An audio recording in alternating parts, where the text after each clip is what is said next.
April 14th, 2017. It's Good Friday in Arlington, Texas, a large, affluent suburb nestled right between Dallas and Fort Worth. It's a very family-oriented city. It's not as busy as Dallas, but it still has its own energy. Today, many Arlington residents are already off work, preparing to celebrate the Easter weekend with their families. There's lots of shopping, lots of getting your outfits together, lots of getting your meals together. But the festive atmosphere takes an unsettling turn when a 911 call comes in to Arlington Police. Hi, we have a next door neighbor. We need an ambulance. Her son came over and said she's dead. You believe his mother was dead? Yeah. The son, who is 8 years old, told her his mother is not moving, she's bleeding. His mom won't wake up. He's very upset, very scared. His mom is 25-year-old Kenesha Walker. 25-year-old Kenesha Walker and her son had only been living in Arlington for 8 months. Kenesha was originally from a small town in Mississippi. She got ready to leave and move to Texas because she said she wants it better for her and her son. She found a good job as a nurse's aide, moved into a nice townhouse, and really seemed to be thriving.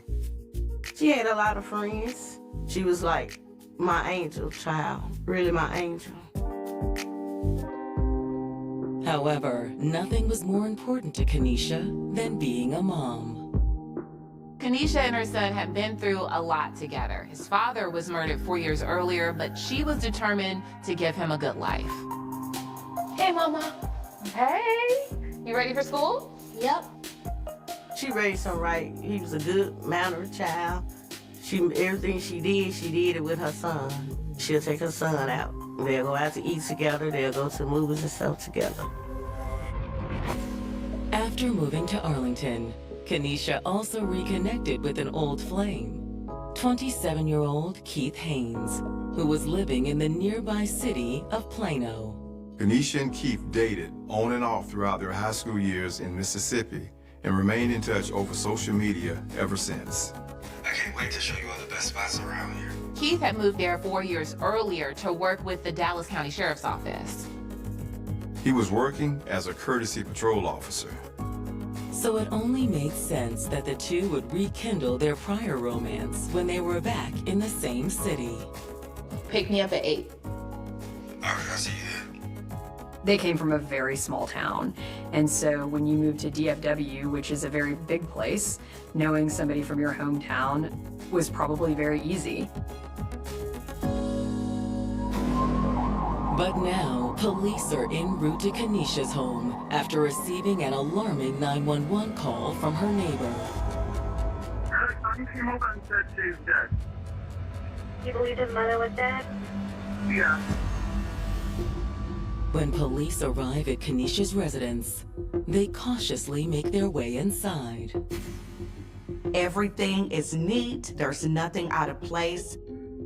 Everything looks normal. There's nothing ransacked, there's no cabinets open. There didn't appear to be any sort of forced entry in the home, and it didn't look like the house had been rummaged through. But in the primary bedroom, investigators locate Kenesha. She's laying in bed with the covers pulled all the way up to her neck. She's been shot in the back of the head. They figured that she had been asleep and had no way of defending herself or being aware that the shot was happening. Detectives are perplexed by the strange scene before them. There was a weird, starchy smell, like gunpowder and wet French fries. There was all these little pieces of potato. There are potato pieces scattered not only all over the room, but on top of her in the blanket. And when investigators pull back the blankets covering Kenesha's body, they make a tragic discovery. They realize she's also pregnant. She was clearly 7-8 months along. Sadly, there's no chance of saving her unborn baby either. It really makes you question who would have done this to a pregnant woman.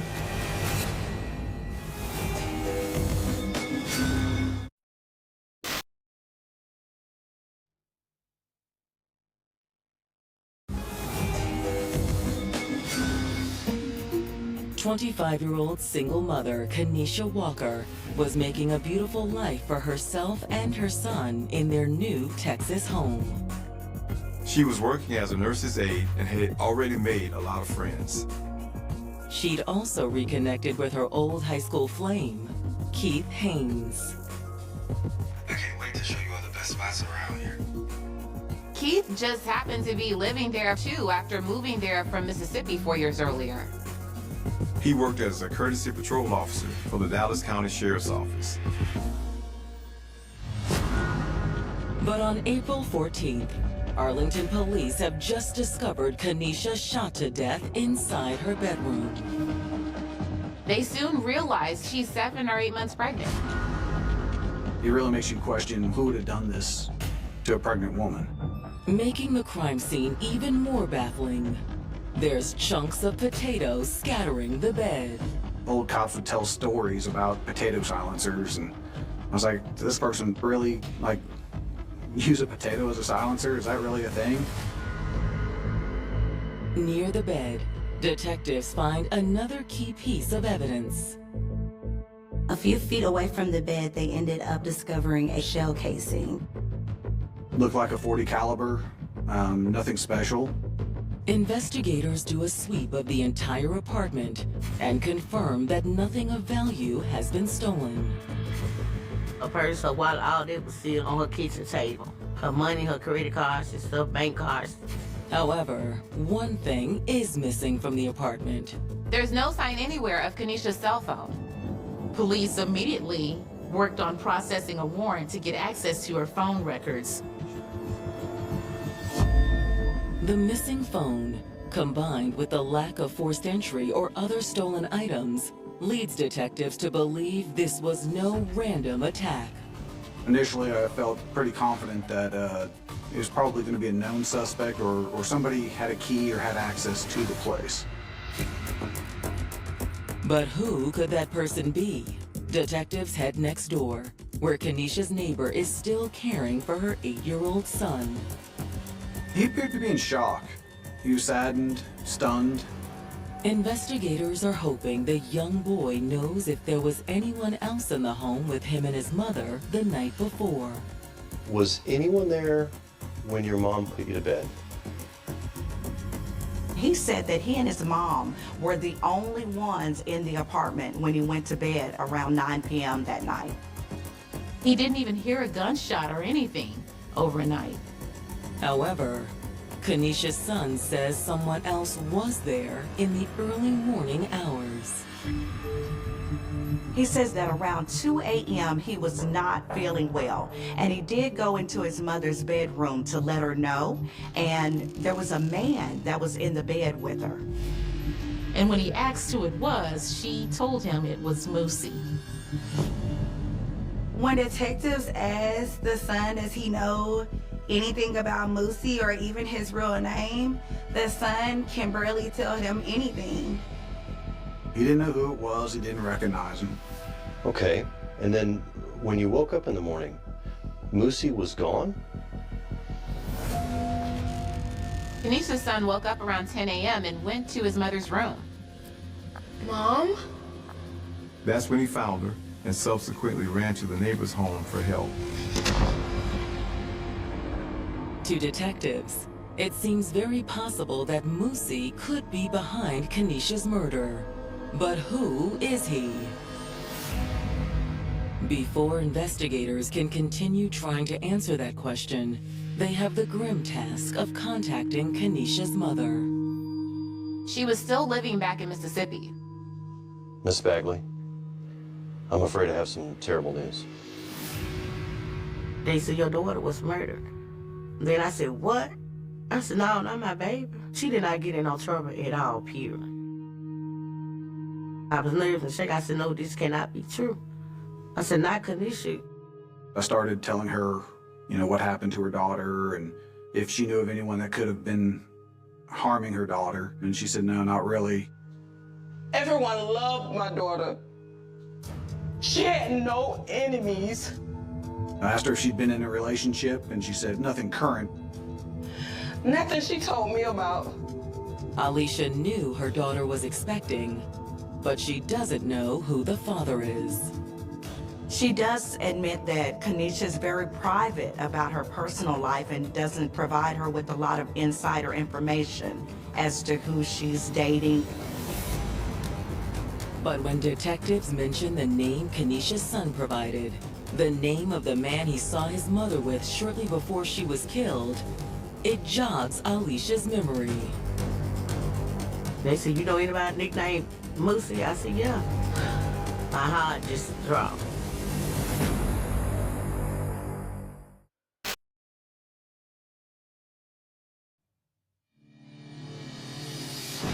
Texas homicide detectives investigating the murder of 25-year-old Kenesha Walker have just shared the grim news with her mother back in Mississippi. I said, no, this cannot be true. I said, not Kenesha. She couldn't think of anyone who would do this to her daughter. That's when detectives share the information they've learned from Kenesha's son. He said he saw a man his mother referred to as Moosey in her bedroom shortly before she was killed. They said, you know anybody nicknamed Moosey? I said, yeah. My heart just dropped. She said, oh, I know who Moosey is. Moosey is Keith Haynes. They were dating together back in high school. As far as I know, he still lives here in Mississippi.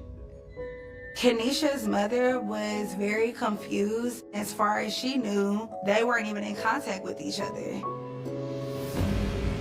In hopes of learning more about Keith Haynes, detectives run his name through their database and confirm he's currently living in the nearby city of Plano. They find out that he works for the Dallas County Sheriff's Department as a courtesy patrol officer. So police are wondering, someone who actually works for the state and the police department, would he actually do something like this? But before detectives can reach out to Keith, someone else arrives at the station to speak with them. The young woman is a close friend of Kenesha's named Ava Nelson. Ava explains that she'd been with Kenesha earlier that evening before she was killed. So she was at your house last night to wash her clothes. Were you there when she got there? No, I was at the nail shop. When I got there, she was laying across the couch like normal. Y'all had a small conversation, I'm assuming. Nothing out of the ordinary. Nothing. She was on her phone. She was on Snapchat, looking at the different stuff. Kenesha did not mention anything about anyone coming to visit her that night. Ava doesn't know of anyone that would want to hurt Kenesha. However, when detectives broach the subject of Kenesha's pregnancy, Ava does know who the father is. She told you who the father was, right? Mm-hmm. What's his name? Keith Haynes. However, despite the baby and Kenesha's history with Keith, Ava doesn't really think the relationship was all that serious. She never speak on him. I guess it was just a fling. So they just kind of hooked up or something like that? Mm-hmm. She said that Keith also had another girlfriend who was pregnant with twins at the same time and due the same week as Kenesha.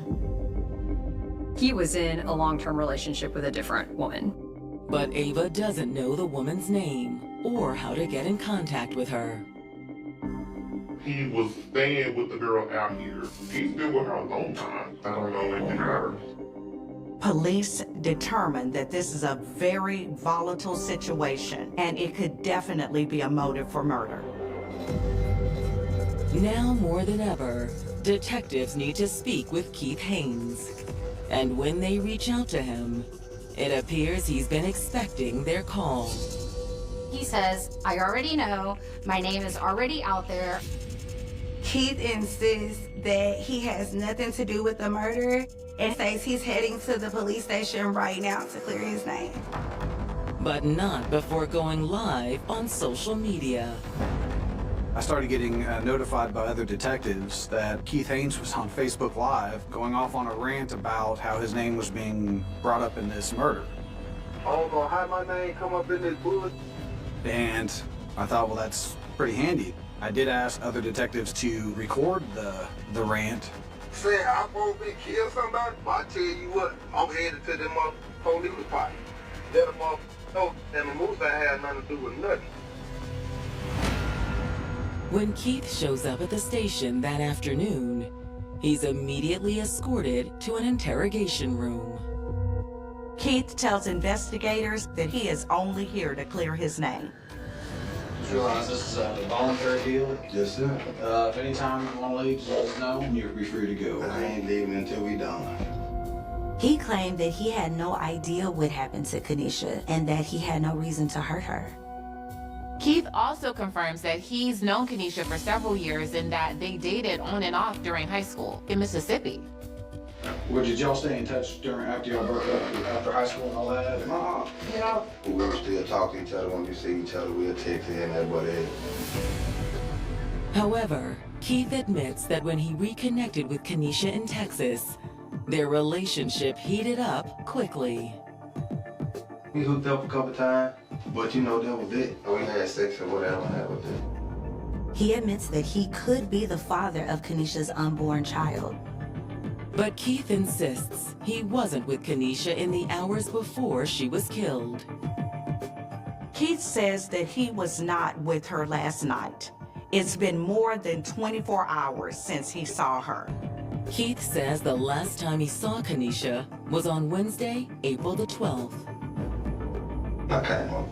She cooked, and we just talked. Okay, so what do y'all talk about then?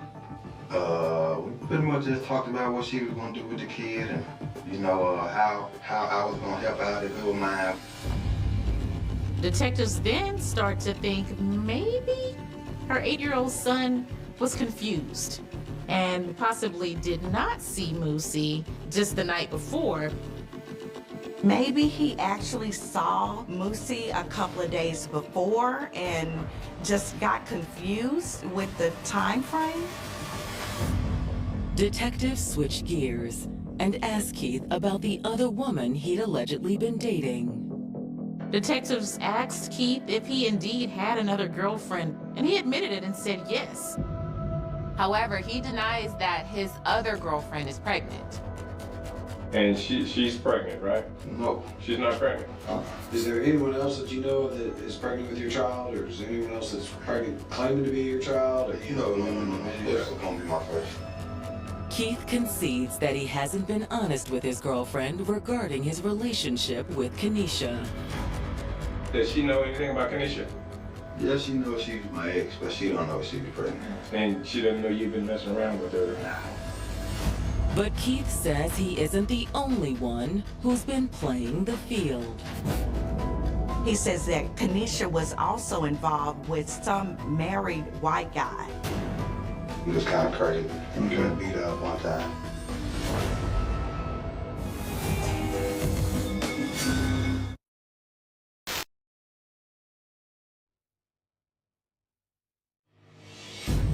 Homicide detectives in Arlington, Texas are interviewing 27-year-old Keith Haynes about the death of his former girlfriend, Kanisha Walker. Kanisha was 8 months pregnant when she was killed, and it's possible Keith was the father. But Keith tells detectives he's not the only man they should be looking at. He says that Kanisha was also involved with some married guy. Who's the other guy? That I don't know. She just told me the white guy. See, she was secretive. Keith didn't know the white man's name. He just knew that Kanisha mentioned that it could have been his baby or it could have been Keith's. However, Keith says Kanisha was reluctant to tell the other man he could be the father. He was kind of crazy. He couldn't beat her up one time. She had not let him know that she was pregnant because she didn't know how he would react. I was like, well, you got to tell him. So the last time we talked about telling him was actually a Wednesday. She told me that she was going to tell him. To detectives, this sounds like a perfect storm of a motive. After Kanisha disclosed her pregnancy, he could have become upset and, knowing how domestic violence escalates, killed her. When there is a new baby coming into your life, if you are a perpetrator of domestic violence, you are going to be losing power and control in one way or another. Had this been his child, it could turn his marriage upside down. Did he murder her to save his marriage? However, before detectives shift their focus to their new suspect, They need to clear Keith. Wednesday was the last time I talked. What did you do Thursday? I didn't do nothing. I was on all day. It wasn't a solid alibi. They couldn't really verify it. But he gives his DNA. He hands over his phone. He's doing everything an innocent person would be doing. And Keith, this is the phone that we're gonna look at. I asked him if he would consent to allow us to search his phone. He said, yes, you can have my phone, and he signed the consent form. He also gives detectives permission to search his car and his apartment. So we'll get down to the bottom of what's going on. You know, so, but the fact that you came down here, we appreciate you, taking the time to do that. When I got down to the car and started looking through it, it was pretty clear that this was not something that had been used in any sort of crime. I asked him, do you mind if we go up and search your apartment? He said, no, come on. It was clear when we got there that nothing stood out immediately. Next, detectives work on identifying the married man Keith claimed Kenesha had been dating. They started reaching out to Kenesha's social circle to see if maybe they could find out who this individual is. They were turning up empty answers. Nobody really knew who the white boyfriend possibly could have been. The only person they knew of in Kenesha's life was Keith Haynes. But when detectives talk to one of Kenesha's best friends from back in Mississippi, Maya Lewis, they get some more insight on the situation. Did Kenesha tell you about a married man that she was seeing? A white male? Keith is the only man she'd been with around that time. Maya lets them know that Keith and Kenesha's relationship is very rocky. They were always consistently arguing, and they never seemed to get along. But according to Maya, when Kenesha found out she was pregnant, Keith believed they'd rekindle their romantic relationship. Oh my God, we're gonna be a family. He wanted to get back together, but Kenesha did not want to be involved with him at all. What's wrong? This doesn't mean we're back together as a couple again, Keith. She was willing to allow him to co-parent their child, but she felt he was a liar, a cheater, and she really didn't want to be involved with him. Look, we can work together to raise the baby, but that's it. Maya explains that Keith had let Kenesha down too many times in the past. She was over it. And when it came to getting ready for their baby's arrival, Maya says Keith let Kenesha down yet again. He hadn't done anything to help her. She had to purchase all the baby items herself. He's not contributing in any way. He's being very irresponsible. And she had been sending me screenshots of the horrible texts he would send her whenever she would just try to get him to pitch in. Maya said that in the screenshots, it appears that the relationship is getting more and more contentious every single day. And as the tensions between Keith and Kenesha escalated, Maya says one text in particular stood out to her. Kenesha let Maya know that if something were to happen to her, it was likely Keith. Kenesha is speaking to us from the grave. She actually texted, "I sense the is trying to kill me."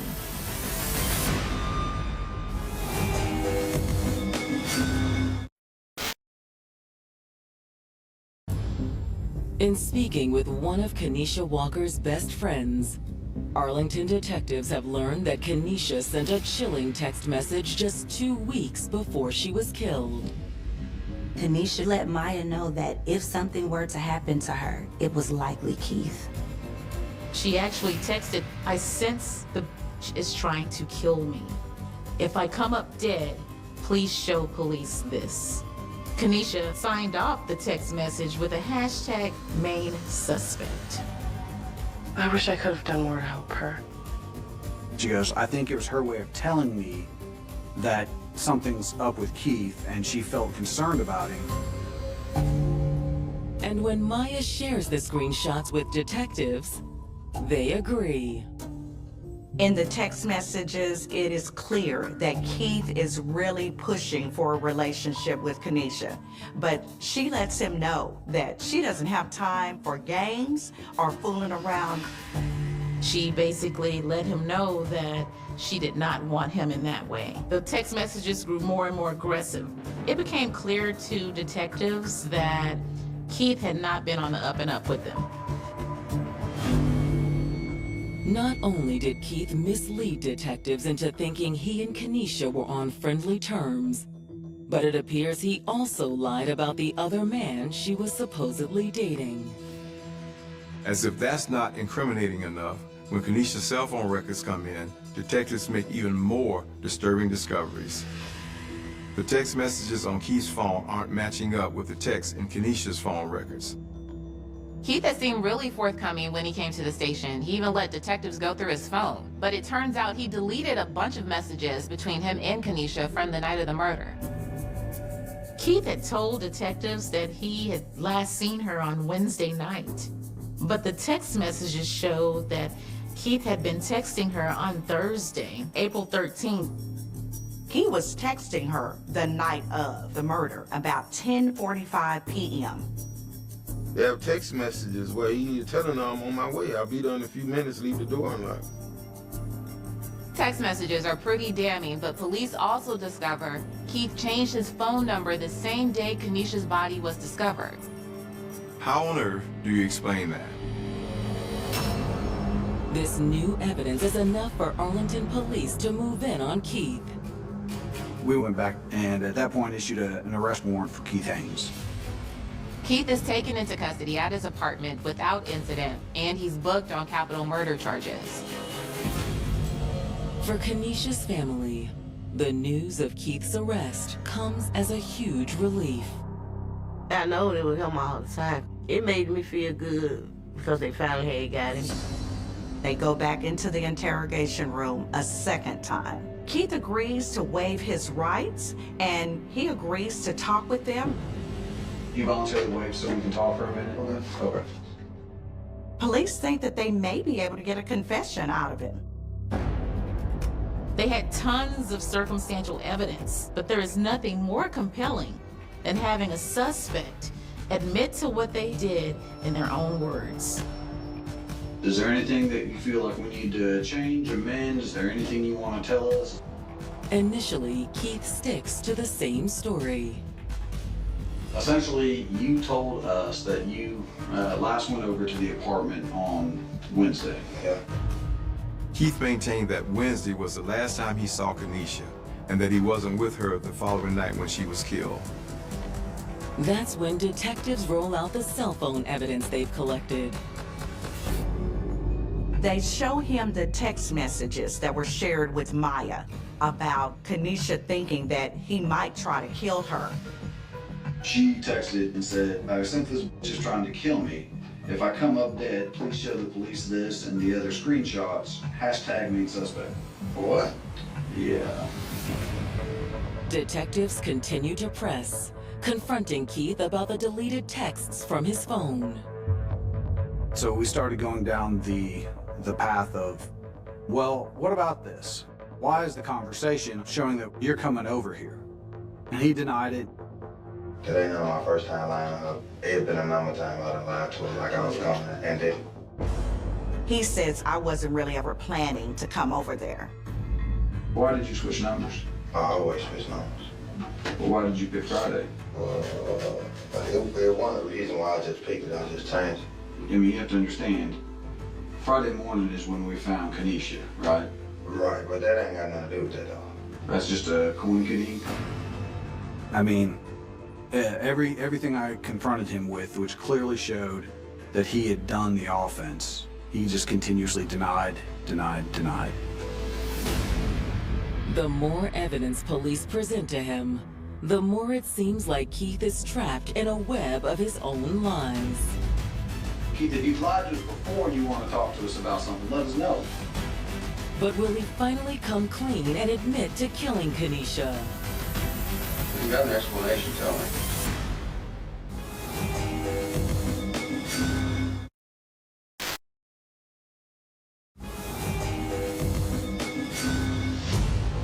In an Arlington police interrogation room, detectives are throwing all their evidence at Keith Haynes, hoping he'll confess to the murder of his pregnant ex-girlfriend, Kenesha Walker. As detectives continue to pick apart Keith's story, the more it seems he's running out of ways to explain it all away. Like I say, just piecing it together. You have to understand, just from right there, that seems kind of suspicious, right? And I promise you I can understand that, but I wasn't there. In addition to the deleted text of Keith saying he was heading over to Kenesha's house on the night of the murder, detectives also had the GPS data from Keith's phone. The GPS data shows he left his house around 11 p.m. and arrived at Kenesha's house at midnight. He doesn't leave until 4 a.m. Police believe Kenesha was killed around 3 a.m., so Keith had every opportunity to commit this crime. I was asking him, since we first talked, you said that you stayed in your apartment all night. Well, why is your phone showing GPS coordinates outside of this area? That would be her house. You're sending that text message saying, I'll be there in 40 minutes, and we pull the GPS coordinates in your phone, and about 40 minutes out, you're here? Now, is that a coincidence? That's wrong, I tell you that, because I didn't go anywhere on Thursday. Keith, how do you explain that? To be honest with you, I can't even explain it. Like, I don't even know if that's true or not, to be honest with you. This is coming off the GPS from your phone. I can't make this up. You got an explanation, tell me. I mean, I don't. Again, everything was just deny, deny, deny, deny. He's still sticking to his story. We're not playing games with you. We showed you everything, the conversations and all that. Right now, what I'm asking you to do is explain it. Explain the truth to us. I don't know what truth you're trying to say, and like I said, I did not kill Kenesha Walker. No matter how many holes police poke in Keith's story, and no matter how much pressure they apply, he still refuses to confess to the crime, and eventually just stops talking. I ain't got nothing else to say. I told y'all what I had to say. They have enough evidence and they are going to push this case forward, but he's just shutting this interrogation down. He really is displaying characteristics of a sociopath, maybe even a psychopath. In retrospect, we know what he did. He knew what he did. He was just so callous. Years pass before Keith's case goes to trial. The wheels of justice move slowly. They were moving even slower in this case. We had been delayed because of COVID and some other snags with the case. Like every year they'll constantly postpone it. My grandson, he was mad. Prosecutors also hope the passage of time won't impact Kenesha's son's memory of the events leading up to her murder. He was going to be an absolutely crucial witness, but he was 8 when this happened, and he was well into his teenage years by the time that we were going to trial. When Keith's trial finally begins in December of 2023, prosecutors argue that he had a clear motive for wanting Kenesha out of the picture. He was running out of time. He had 2 girlfriends and he was gonna have a baby and he was going to have to pick one. And he was going to have to admit that he was cheating. His time was running out and he had to make a decision. What's that? Oh, nothing. How was your day, babe? He had a good situation where he was living with his other long-term girlfriend, and Kenesha was pregnant with his baby and was going to have him providing child support. These 2 people were going to find out about each other. And so our theory was he treated her like a loose end that he needed to tie up. I'm gonna go out for a little while after dinner, okay? Where to? Just to visit an old friend. He ultimately became a murderer. As Keith felt the walls closing in on him, he made a desperate plan and put it into action on the night of April 13th, 2017. Prosecutors say Keith texted Kenesha that night to let her know he was on his way over and to leave the door unlocked for him. We'll never really know why Kenesha agreed to let Keith come over that night. Perhaps she thought they were just going to discuss their co-parenting relationship. She had already that gut feeling that this was not the guy for her, but he was going to be the father of her child. And it was that little piece, in my mind, why she left that door unlocked. I think she felt comfortable. They knew each other from high school. They had a previous relationship. Once it got late, he probably convinced Kenesha to let him spend the night. And that's probably why, around 2 a.m., Kenesha's son saw him lying in the bed. After Kenesha fell asleep, Keith grabbed a potato from the kitchen and snuck back to her room. Keith places the potato as a silencer on the gun, places it on the back of her head, and kills Kenesha instantly with one single gunshot. She was sleeping. She never saw it coming. Keith Haynes then flees the scene and leaves it for her 8-year-old son to discover his mother's body the next morning.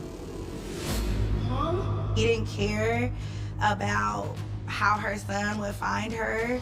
He didn't care about his unborn child. The actions that Keith carried out were very sick. And this is a man who worked in law enforcement, a man who was supposed to protect and serve. Prosecutors argue he did quite the opposite.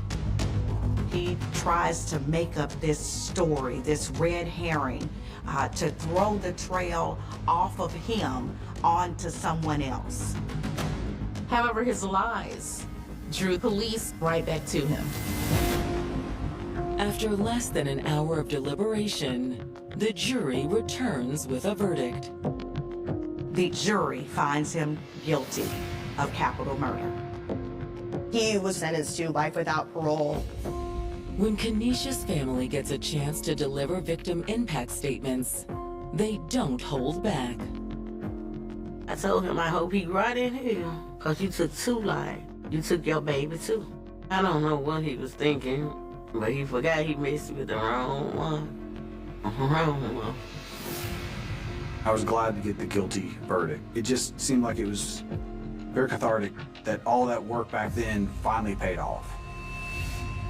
But even finally getting justice doesn't heal the trauma that Kenesha's loved ones must live with every day. I hate, but no, I can't. It ain't gonna bring her back. But I get in my dark moments, I be crying a lot. This case really is a travesty. It was hard to really articulate the wrongness. Not just Kenesha, young, beautiful, full of life, whole life ahead of her, you know, with ambition, goals, and, you know, the drive to succeed. What stands out most to me about this case is just the life that Kenesha wanted for her children. She really wanted to make sure that they had a great life. My grandson, he still have anger issue. He be having nightmares about that. When we get to talking, he be like, I miss my mom. I said, I miss her too. But I would not let him see me share no tears. I go in my room, I close my door, and tears start falling. Because I wish that my daughter was still here living. I would tell her how much I love her, or how much I miss her. October 20th, 2014.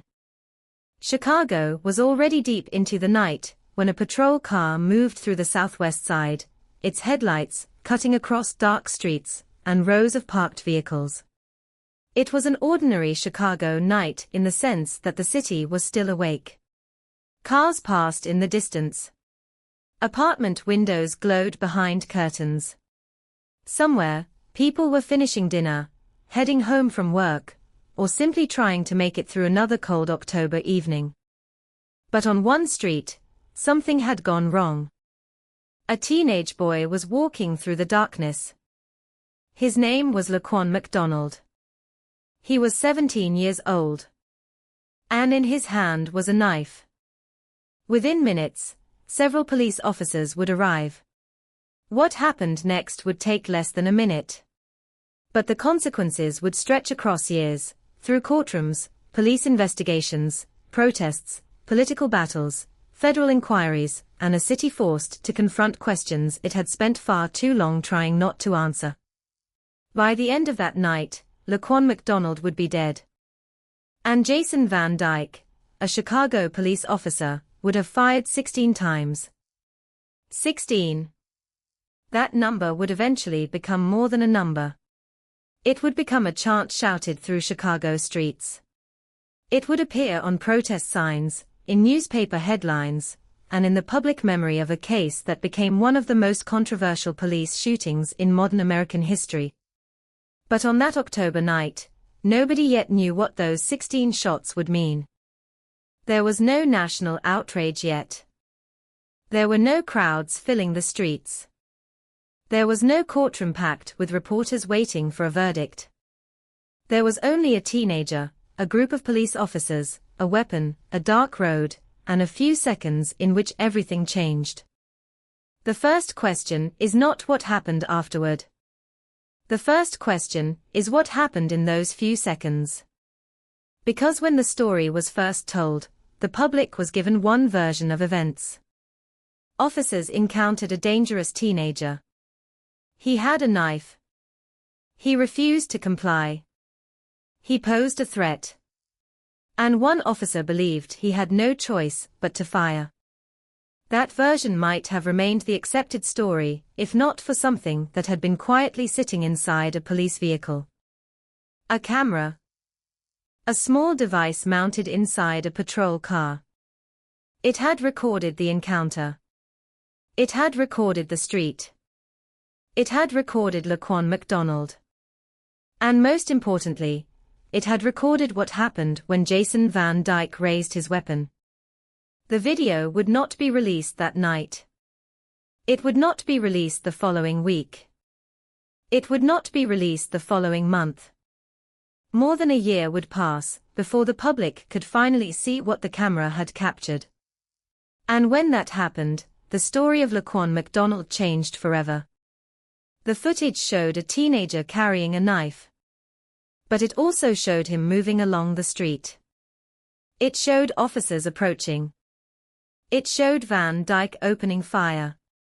And then, in a sequence that would become central to the entire case, it showed Laquan falling to the pavement while additional shots were fired. 1, 2, 3. Again and again. 16 shots. The images were difficult to reconcile with the earliest descriptions of the shooting. And that contradiction became the heart of the case. What exactly had happened between the police and Laquan McDonald? What did the officers believe they were seeing? What did Jason Van Dyke believe was about to happen? And at what precise moment did a police encounter become a fatal shooting? Those questions would eventually be argued in court. But before the courtroom, before the protests, before the verdict, there was a 17-year-old boy whose life had already been marked by instability. Laquan was not a famous person. He was not a politician. He was not a celebrity. He was not someone whose name appeared in newspapers every morning. He was a teenager growing up in Chicago, a city where enormous wealth and deep poverty existed within a few miles of each other. His childhood had been shaped in part by the child welfare system. Like many young people who move through institutions, instead of growing up in a stable family home, Laquan entered adulthood carrying experiences that most people his age had never been forced to understand. He was 17. An age when the future is supposed to feel open. An age when mistakes are supposed to be survivable. An age when a person's life is still being formed. But that night, the future disappeared. The details of his final evening would later be examined from almost every possible angle. Investigators would reconstruct the timeline. Prosecutors would study the video frame by frame. Defense attorneys would challenge the interpretation of those images. Experts would discuss distance, movement, perception, reaction time, and the use of force. Every fraction of a second would matter. Yet none of those legal arguments could change the simplest fact. Laquan McDonald did not go home that night. His family would never hear him walk through the door again. There would be no next morning. No next birthday. No graduation. No ordinary future. And for the people who loved him, the 16 shots would never be merely evidence in a criminal case. They would be the final sounds of a life that had ended before it had truly begun. The tragedy might have remained a local story if the video had never emerged. That is one of the most disturbing elements of the case. For more than a year, the public had to rely on official accounts of what had happened. The video existed, but ordinary people could not see it. Behind closed doors, investigators had access to evidence that would eventually become one of the most important pieces of the case. Outside those doors, Chicago continued. People went to work. Children went to school. Traffic moved through the city. Winter came. Then spring. Then summer.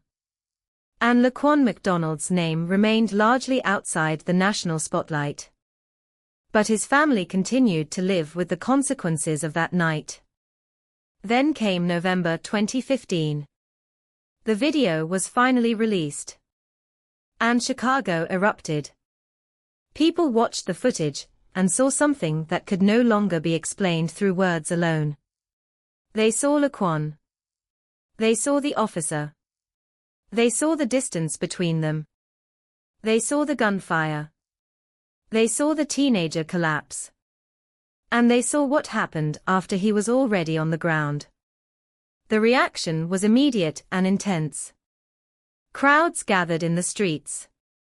Demonstrators marched through downtown Chicago. They stopped traffic. They shouted. They demanded answers. And one phrase became inseparable from the case. 16 shots. It was simple. Almost brutally simple. 16 shots. The number itself seemed to contain the entire argument. For many protesters, the phrase represented a question about police power. For others, it represented a demand for accountability.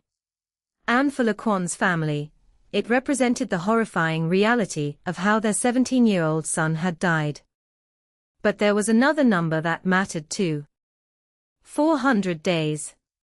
More than a year separated the shooting from the public release of the video. That gap became a second mystery. Why had the footage remained private for so long? Why did the public have to wait?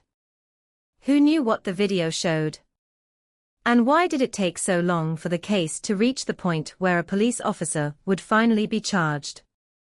Those questions would lead far beyond the street where Laquan died. They would lead into the Chicago Police Department. They would lead into the Cook County State's Attorney's Office. They would lead into internal investigations and federal scrutiny. They would lead to allegations that some officers had provided false or misleading accounts of the shooting. And eventually, they would lead to a courtroom where Jason Van Dyke would stand before a jury and face the consequences of the 16 shots. But that courtroom was still years away. On October 20, 2014, Jason Van Dyke was simply a police officer responding to a call. Laquan McDonald was simply a 17-year-old walking down a Chicago street. And neither of them could have known that a patrol car camera was about to capture images that would eventually force an entire city to confront what happened. There is something unsettling about watching the video today. It does not look like a Hollywood scene. There is no dramatic music. No slow motion. No narrator explaining what everyone should feel. There is only a street. A teenager. Police vehicles. Movement. Distance. Then gunfire. The brutality of the footage lies partly in its simplicity. The camera does not know that history is being made. It simply records. That is why the video became so powerful. It does not tell us what someone believed. It does not explain what someone remembered. It does not ask us to trust one person's account over another. It shows a sequence of events and leaves the viewer to confront the images. But even video cannot answer every question. A camera cannot show what was inside a police officer's mind. It cannot measure fear. It cannot perfectly capture perception. It cannot tell us what a person believed was about to happen. And that distinction would become crucial when Jason Van Dyke finally went to trial. His defense would argue that he believed Laquan posed an imminent threat. Prosecutors would argue that the evidence told a different story. Between those two positions stood the video. And beneath all of it was the same 17-year-old boy. Laquan McDonald. His name would become known across America, but fame came only after death. That is one of the cruelest patterns in stories like this. The person at the center of the tragedy can become a symbol while the individual disappears. But Laquan was not a symbol on October 20th. He was a person. He had a history. He had fears, habits, memories, relationships, and a life that existed beyond the few seconds captured on camera. He was 17. And whatever mistakes he may have made that night, whatever was happening inside his mind, whatever circumstances brought him into the path of those officers, none of it changes the fact that he was still a human being whose life ended on a dark Chicago street. Years later, the legal system would deliver its answer. Jason Van Dyke would be convicted of second-degree murder and 16 counts of aggravated battery with a firearm. He would eventually be sentenced to 81 months in prison. But even that verdict could not close every question. Because the Laquan McDonald case was never only about one trigger being pulled. It was about what happened before the gunfire. It was about what happened after the gunfire. It was about the reports written that night. It was about the evidence that existed but remained unseen. It was about the institutions responsible for investigating themselves. And it was about whether a city could look directly at something deeply uncomfortable and admit that the official story was not the whole story. That is where our journey begins. Not with the verdict. Not with the protests. Not even with the video. It begins on a dark Chicago street, on October 20, 2014, with a 17-year-old named Laquan McDonald walking into the final moments of his life. A patrol car approaches. Officers step into the night. A knife is visible. A gun is drawn. For a few seconds, everything is still moving. Then the first shot breaks the silence. And after that first shot, there are 15 more. 16 shots. 16 moments that would become evidence. 16 moments that would become controversy. 16 moments that would change a police officer's life, transform a teenager into a national symbol, and force Chicago to look into a mirror it had spent years avoiding. But before we ask why the shots were fired, we need to understand the world Laquan McDonald came from. Because a 17-year-old does not appear on a street out of nowhere. Every person carries a history into the moment when their story ends. And to understand Laquan's final night, we first have to go back to the beginning. Chicago is a city that can make distance feel enormous. Two neighborhoods may be separated by only a few miles, yet the lives unfolding inside them can seem to belong to completely different worlds. Glass towers rise over the downtown skyline. Trains move above streets crowded with people. Along the lake, the city can look polished, powerful, almost untouchable. But farther away from the center, another Chicago exists.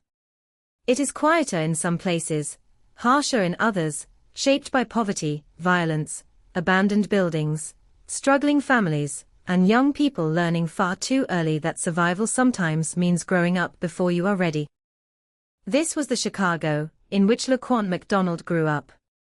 He was born in 1997, at the end of a decade when the city was already wrestling with deep divisions. By the time Laquan became a teenager, Chicago had changed in many ways, but some of the problems remained stubbornly familiar. Certain neighborhoods carried the weight of decades of economic hardship. Families struggled with instability. Young people could find themselves surrounded by violence even when they were not looking for it. And then there was the relationship between those neighborhoods and the police. For some Chicago residents, police officers represented protection. They were the people called when someone was in danger, when a crime had been committed, when a family needed help. For others, especially in communities where encounters with police had become frequent and distrust had accumulated over generations, the uniform could represent something very different. Suspicion, fear, power. The Chicago Police Department was one of the largest law enforcement agencies in the United States, responsible for protecting a city of millions. But behind the size of the department was a complicated history involving allegations of excessive force, misconduct, poor accountability, and strained relationships with communities of color. These problems did not begin with Laquan McDonald. And they would not end with him. But his death would eventually force many of those problems into the open. To understand why the case became so explosive, it is important to understand the city surrounding it. Chicago in 2014 was a city of contrasts. The downtown skyline represented wealth and ambition. But beyond the bright buildings and tourist attractions were neighborhoods where unemployment, poverty, and violence shaped everyday life. Young people could grow up knowing the sound of police sirens before they understood the reasons behind them. Laquan had spent much of his childhood within the child welfare system. That fact alone tells us something about the instability surrounding his early years. Children who grow up moving between institutions, foster placements, relatives, and other forms of care often experience a world in which permanence is difficult to find. A home may change. A school may change. The adults around them may change. The rules may change. The expectations may change. And eventually, the child learns to adapt. Laquan became a teenager carrying that history with him. At 17, he was old enough to understand many of the dangers around him, but still young enough to be vulnerable to them. He was not yet an adult in the eyes of the law or society. Yet 17 can be a strange age. A person may look almost grown, while still being emotionally and psychologically unfinished. There is an important difference between looking 17 and having lived 17 years. The face may suggest adulthood. The mind is still developing. The future is still uncertain. And on that October night, Laquan's future would disappear. But before that happened, there was a much larger story unfolding around him. Chicago's relationship with police had already been under pressure. Complaints about excessive force were not new. Questions about accountability had existed for years. The department's internal systems for investigating allegations against officers would later come under intense scrutiny. The problem with institutional distrust is that it rarely begins with one event. It accumulates. One story becomes another. One unanswered complaint becomes another. One family feels ignored. Another family stops believing that an investigation will produce the truth. Eventually, the distance between a police department and the people it serves becomes something almost physical. You can feel it in the way people react when a patrol car slows down beside them. You can see it in the way witnesses hesitate before speaking. You can hear it in the conversations that happen after an officer leaves. And on the southwest side of Chicago, those tensions existed long before the night Laquan encountered police. The area where the shooting happened was not a movie version of Chicago. There were no dramatic skylines in the immediate background. No crowds of tourists. No sense that history was about to unfold. There was simply an ordinary street. Parked cars lined the road. Buildings stood under the October darkness. The temperature had dropped with the arrival of autumn. It was the kind of night when the city seemed to close in around itself. People stayed inside. Windows reflected streetlights. Cars passed through intersections. And somewhere along that street, a 17-year-old boy was moving through the night carrying a knife. Earlier that evening, police had received calls concerning a young man who was reportedly carrying a knife and behaving erratically around vehicles. Officers were dispatched to locate him. The information coming through police communications would have been brief. A description. A location. A weapon. A possible threat. To the officers receiving that information, these details mattered. A person carrying a knife could become dangerous in seconds. An officer arriving at a scene like that does not know everything. He does not know what the person is thinking. He does not know whether the knife will be used. He does not know whether the suspect is frightened, angry, intoxicated, confused, mentally distressed, or simply unwilling to cooperate. He has only fragments. And police officers are trained to make decisions from those fragments. That is part of the difficulty of understanding any police shooting. The public sees the complete story afterward. The officer sees only the moment. But in Laquan's case, the question would become whether the officer's perception of that moment justified what happened next. That question would eventually be decided by a jury. On October 20, 2014, nobody at the scene knew any of that yet. The officers did not know their encounter would become one of the most examined police shootings in Chicago history. The teenager did not know his name would become known across the country. The people driving through the neighborhood did not know that a camera was recording. And the investigators, who would later reconstruct the shooting, did not yet know that every second of that footage would be examined. At first, it was simply another police call. Then the patrol cars arrived. Among the officers responding was Jason Van Dyke. Van Dyke had been a Chicago police officer for years. He was not a rookie stepping into his first dangerous situation. He was an experienced officer who understood the risks of approaching someone believed to be carrying a weapon. From his perspective, the encounter was dangerous. That would become central to his defense. He would later describe seeing Laquan holding a knife and moving in a way that he believed indicated an imminent threat. The law does not require an officer to wait until he is actually stabbed before responding to a threat. Police officers are permitted to use force when they reasonably believe deadly force is necessary to protect themselves or others. That principle would form the foundation of the defense case. But there was another question. What does reasonable fear look like when a camera records the encounter? And what happens when the camera appears to show something different from the officer's account? That conflict would become unavoidable. But before the camera became evidence, it was simply another piece of equipment inside a patrol car. A small lens. A silent observer. It did not react. It did not interpret. It did not take sides. It simply watched.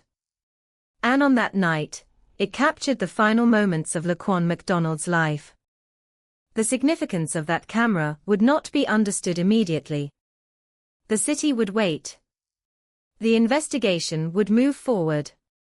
Reports would be written. Statements would be collected. The death would enter official records. But outside those records, Laquan's family would be left with something much more personal. A son was gone. A 17-year-old who had been struggling through a difficult life was suddenly no longer there. There would be no opportunity to ask what he had been thinking during those final minutes. No chance to hear him explain why he was carrying a knife. No chance to know what he saw when the police cars arrived. No chance to know what he felt when he realized officers were pointing weapons at him. All of those answers disappeared with him. And that is what makes the beginning of this story so important. Because true crime can easily reduce people to the moment of their death. A victim becomes a photograph, a date, a location, a headline.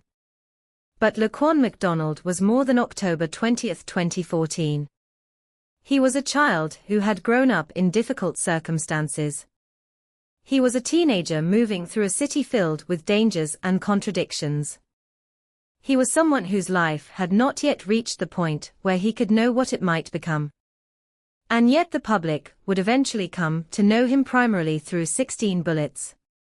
That transformation is one of the most painful aspects of the story. A human being becomes a number. 17. 16. 1. One teenager. One officer. 16 shots. But numbers do not tell us what was lost. They do not tell us what his family saw when they learned he was dead. They do not tell us what it feels like to receive the news that a child will never come home.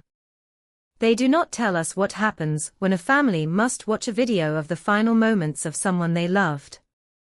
And they do not tell us what happens when the entire country begins discussing your child's death as a political argument. That would come later. For now, on that October night, Chicago continued to breathe. The city did not stop. The trains kept moving. Traffic continued through intersections. People slept in apartments only blocks away from where the shooting would soon take place. Somebody probably looked out a window. Somebody probably heard the distant crack of gunfire. Then silence returned. But it was not the same silence. Because on a dark street in Chicago, a 17-year-old boy was lying on the pavement. And the camera inside a police vehicle had captured everything. The city simply did not know it yet. Neither did America. The truth was there. Recorded.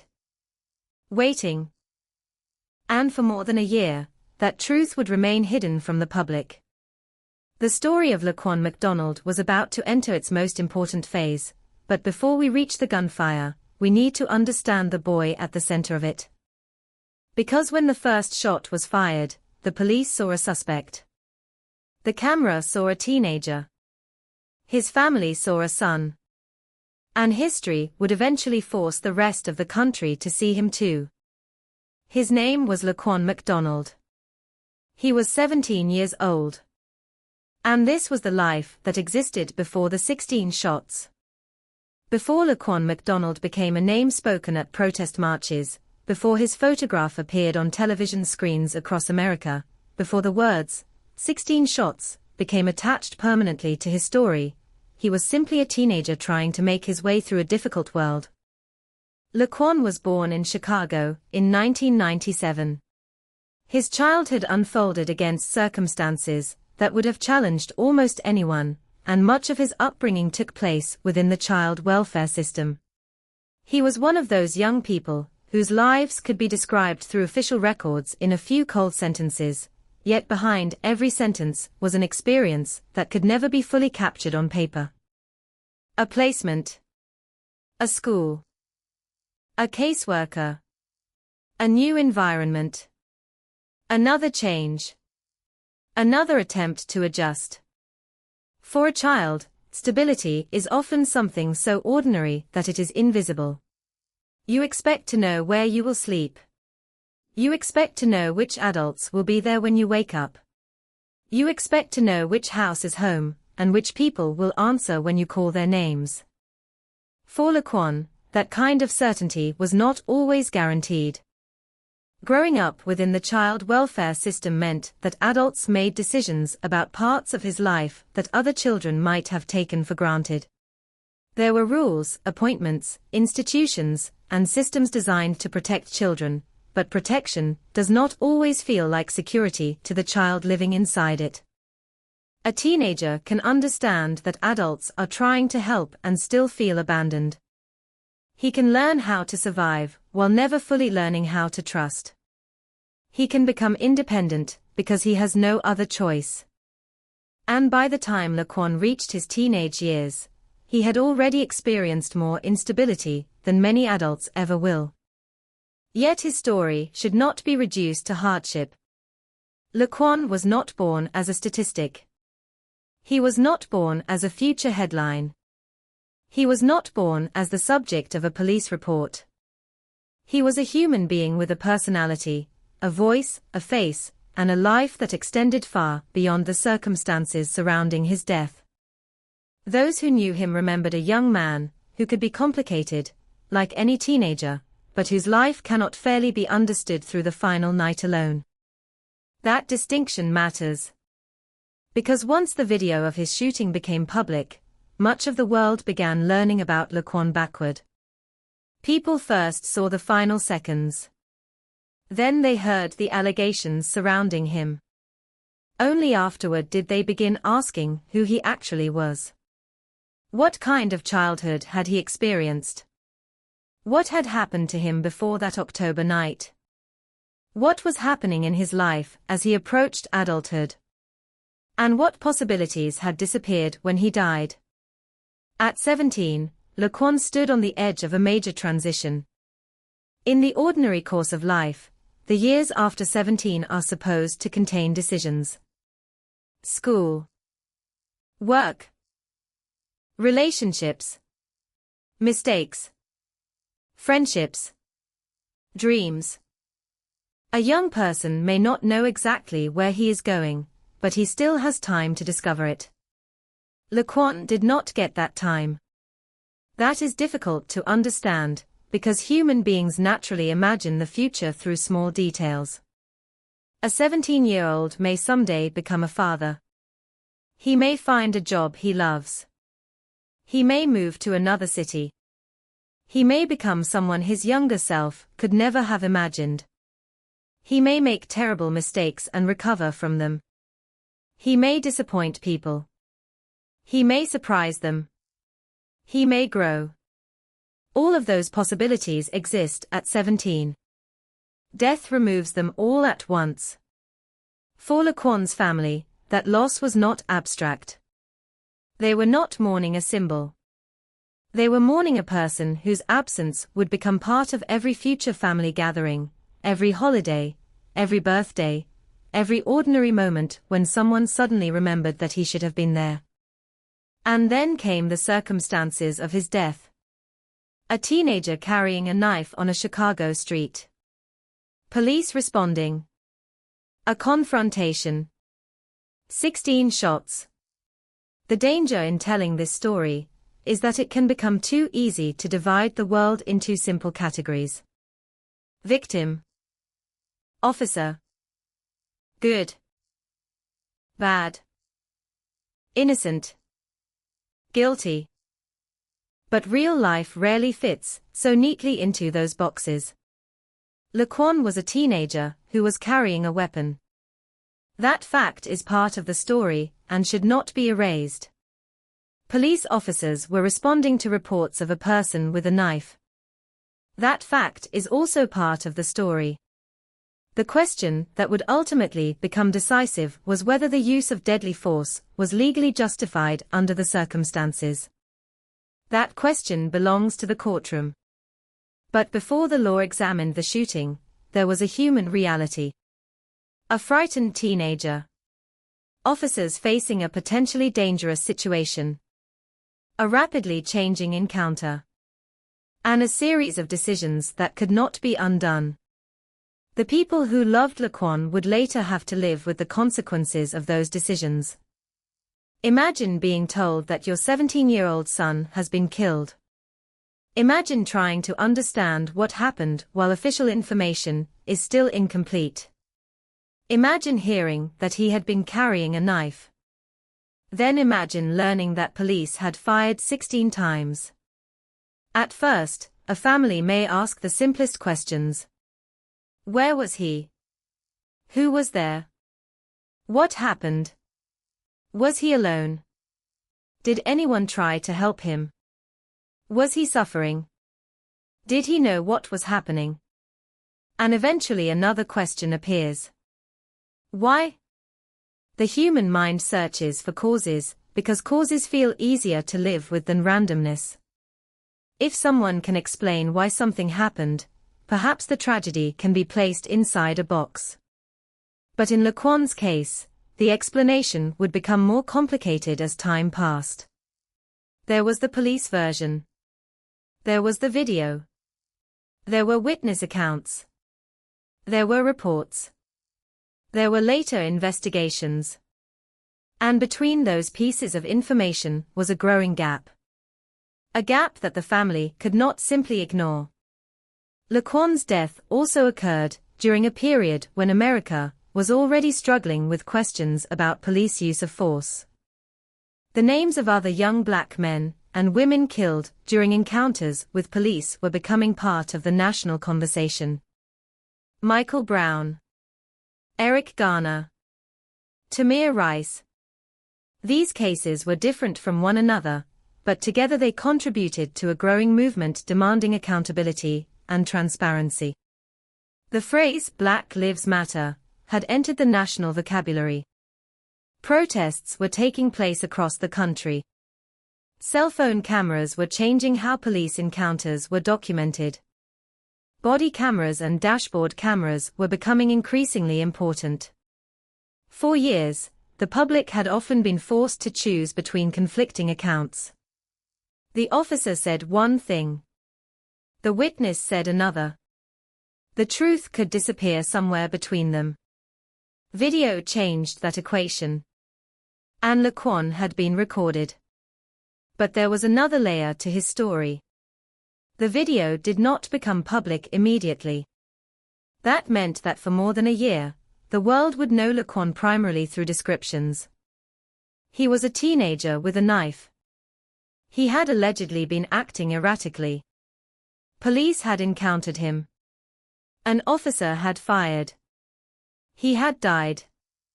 Those facts could be arranged into a narrative very quickly. But they could not explain the person. The person was harder to see. To understand Laquan, we have to resist the temptation to freeze him at 17. A teenager is always unfinished.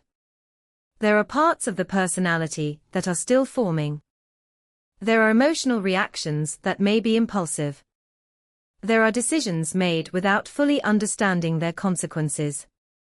There is a strange mixture of confidence and vulnerability. A 17-year-old may believe he can handle things that are beyond his control. He may react to authority with anger. He may walk away when someone expects him to stop. He may make a decision in 10 seconds that changes his life. None of that makes him less human.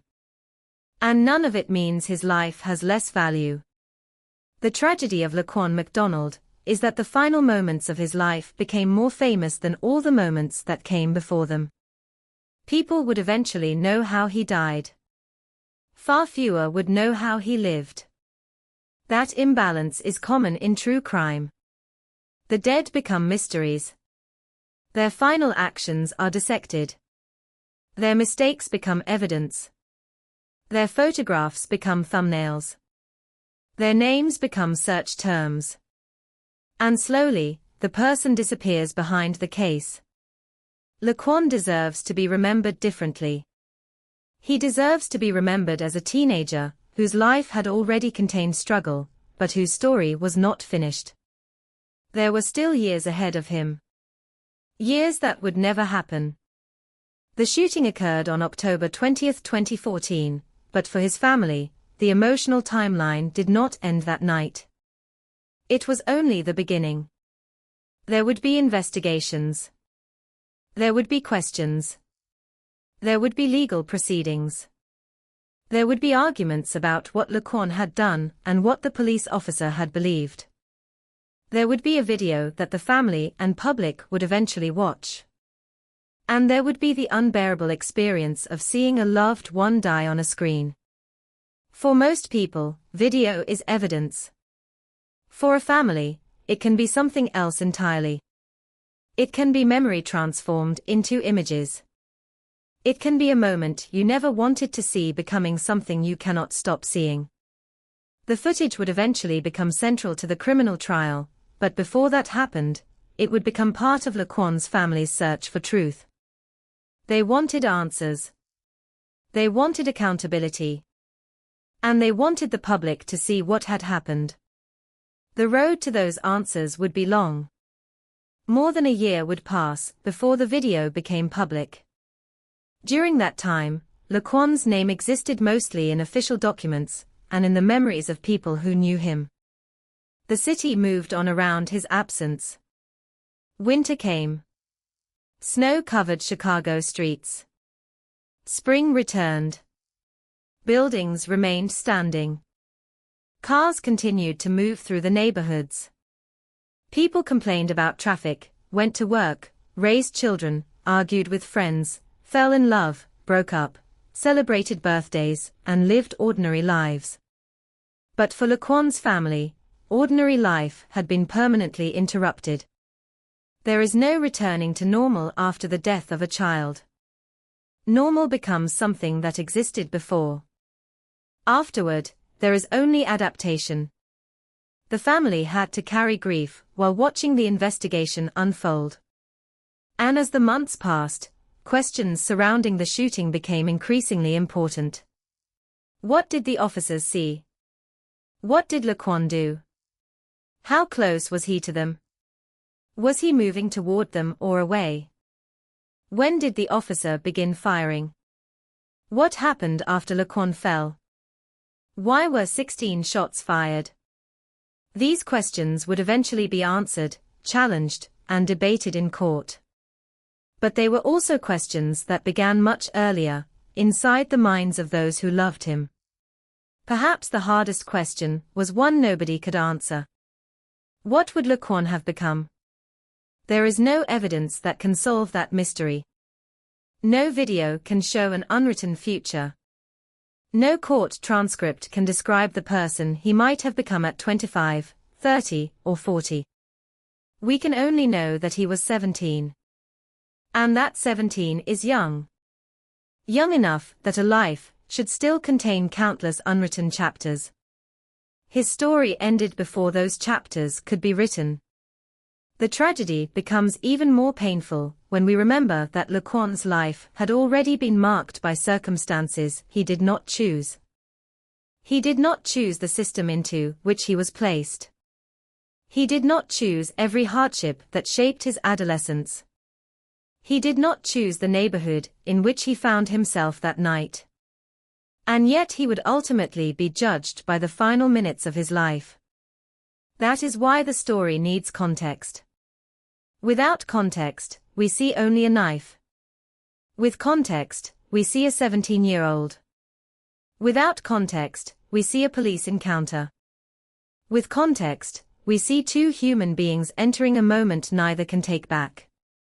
Without context, we see 16 shots. With context, we understand that those shots ended an entire human future. And still, none of this tells us exactly what happened on that street. For that, we have to return to the night itself. The calls had come in. The officers were searching. Laquan was moving through the darkness. The patrol cars were closing in. The camera was already recording. Somewhere in those final minutes, the paths of Laquan McDonald and Jason Van Dyke crossed. One was 17. The other wore the uniform and carried a firearm. One carried a knife. The other carried a gun. Both entered the encounter with their own perceptions, fears, assumptions, and expectations. Only one of them would walk away alive. And when the gunfire began, there would be no time left for explanations. No time for reflection. No time to reconsider. No time to ask what the next second might bring. The first shot would become the beginning of the most important sequence in the entire case. But before we reach that moment, we must remember the person standing in the middle of it. Not a headline. Not a protest symbol. Not a number. Not 16 shots. Laquan McDonald. 17 years old. A teenager whose childhood had been marked by instability, whose future remained uncertain, and whose life ended on a Chicago street before he had the chance to discover who he might become. On that October night, the city saw a young man carrying a knife. Years later, the world would see something else. A boy caught on camera in the final moments of his life. And between those two images lies the question that would consume Chicago. What really happened? The answer begins with the moment the officers found him. The night of October 20, 2014, began like thousands of other nights in Chicago. The city was settling into darkness. October had brought cooler air, longer shadows, and the unmistakable feeling that winter was waiting just beyond the horizon. Streetlights illuminated stretches of pavement while parked cars sat beneath the darkness. Most people passing through the neighborhood had no reason to believe that anything extraordinary was about to happen. But somewhere on the southwest side, police officers were receiving reports about a teenager carrying a knife. The information reaching the officers was incomplete, as police information often is in the first minutes of an emergency. There was a young man. There was a weapon. There were reports of him interfering with vehicles. There was concern that the situation could become dangerous. For the officers responding, the call was not a story with a beginning, middle, and end. It was a problem that needed to be found. They did not know what Laquan McDonald was thinking. They did not know why he was carrying a knife. They did not know whether he intended to use it against anyone. They did not know whether he would obey commands. They did not know whether the encounter would end peacefully. They only knew that a 17-year-old was somewhere nearby and that a knife was involved. That information changed the atmosphere before anyone had even seen him. Police officers approaching a person believed to be armed are trained to watch hands. Hands can conceal weapons. Hands can move faster than a person can speak. A hand reaching into clothing can transform an ordinary encounter into a deadly one. And so the officers moved through the area searching. Eventually, they saw him. Laquan McDonald. He was 17 years old. He was wearing clothing suited to an ordinary October night, walking through the darkness with a knife in his hand. There was no dramatic confrontation at first. No explosion of violence. No instant attack. Just movement. A teenager walking. Police vehicles approaching. Officers watching. A distance separating them. That distance would later become one of the most important details in the entire case. Because in the seconds that followed, everything would depend on movement. Was Laquan moving toward the officers? Was he turning? Was he retreating? Was he refusing commands? Was he threatening anyone? Was he simply trying to continue walking? And what did Jason Van Dyke believe he was seeing?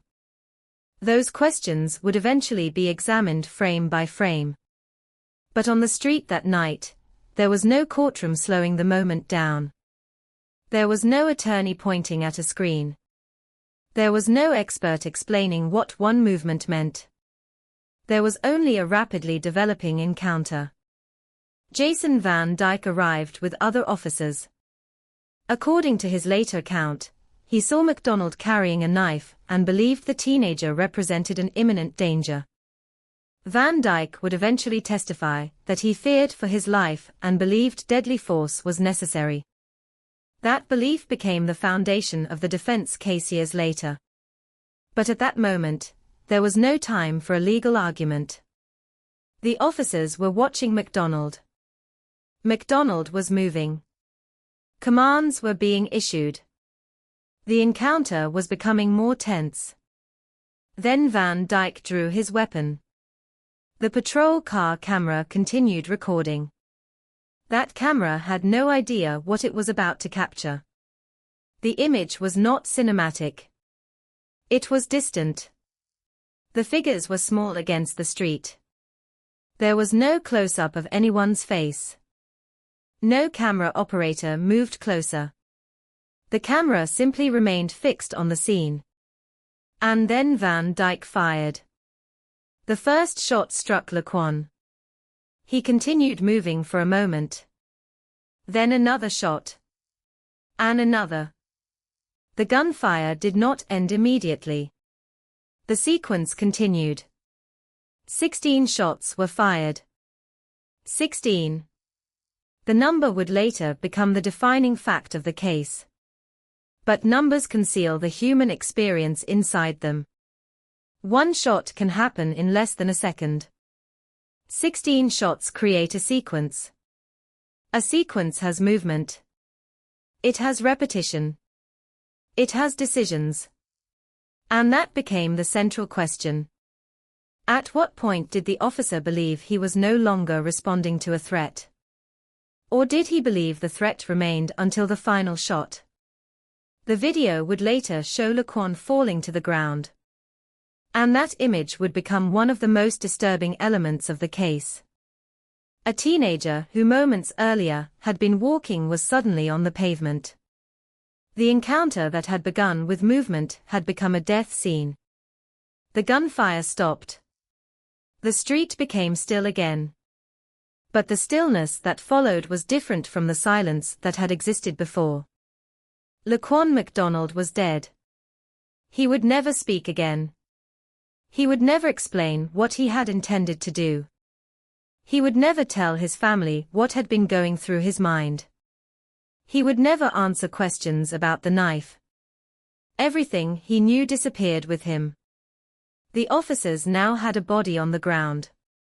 There would be police procedures to follow. Weapons would need to be secured.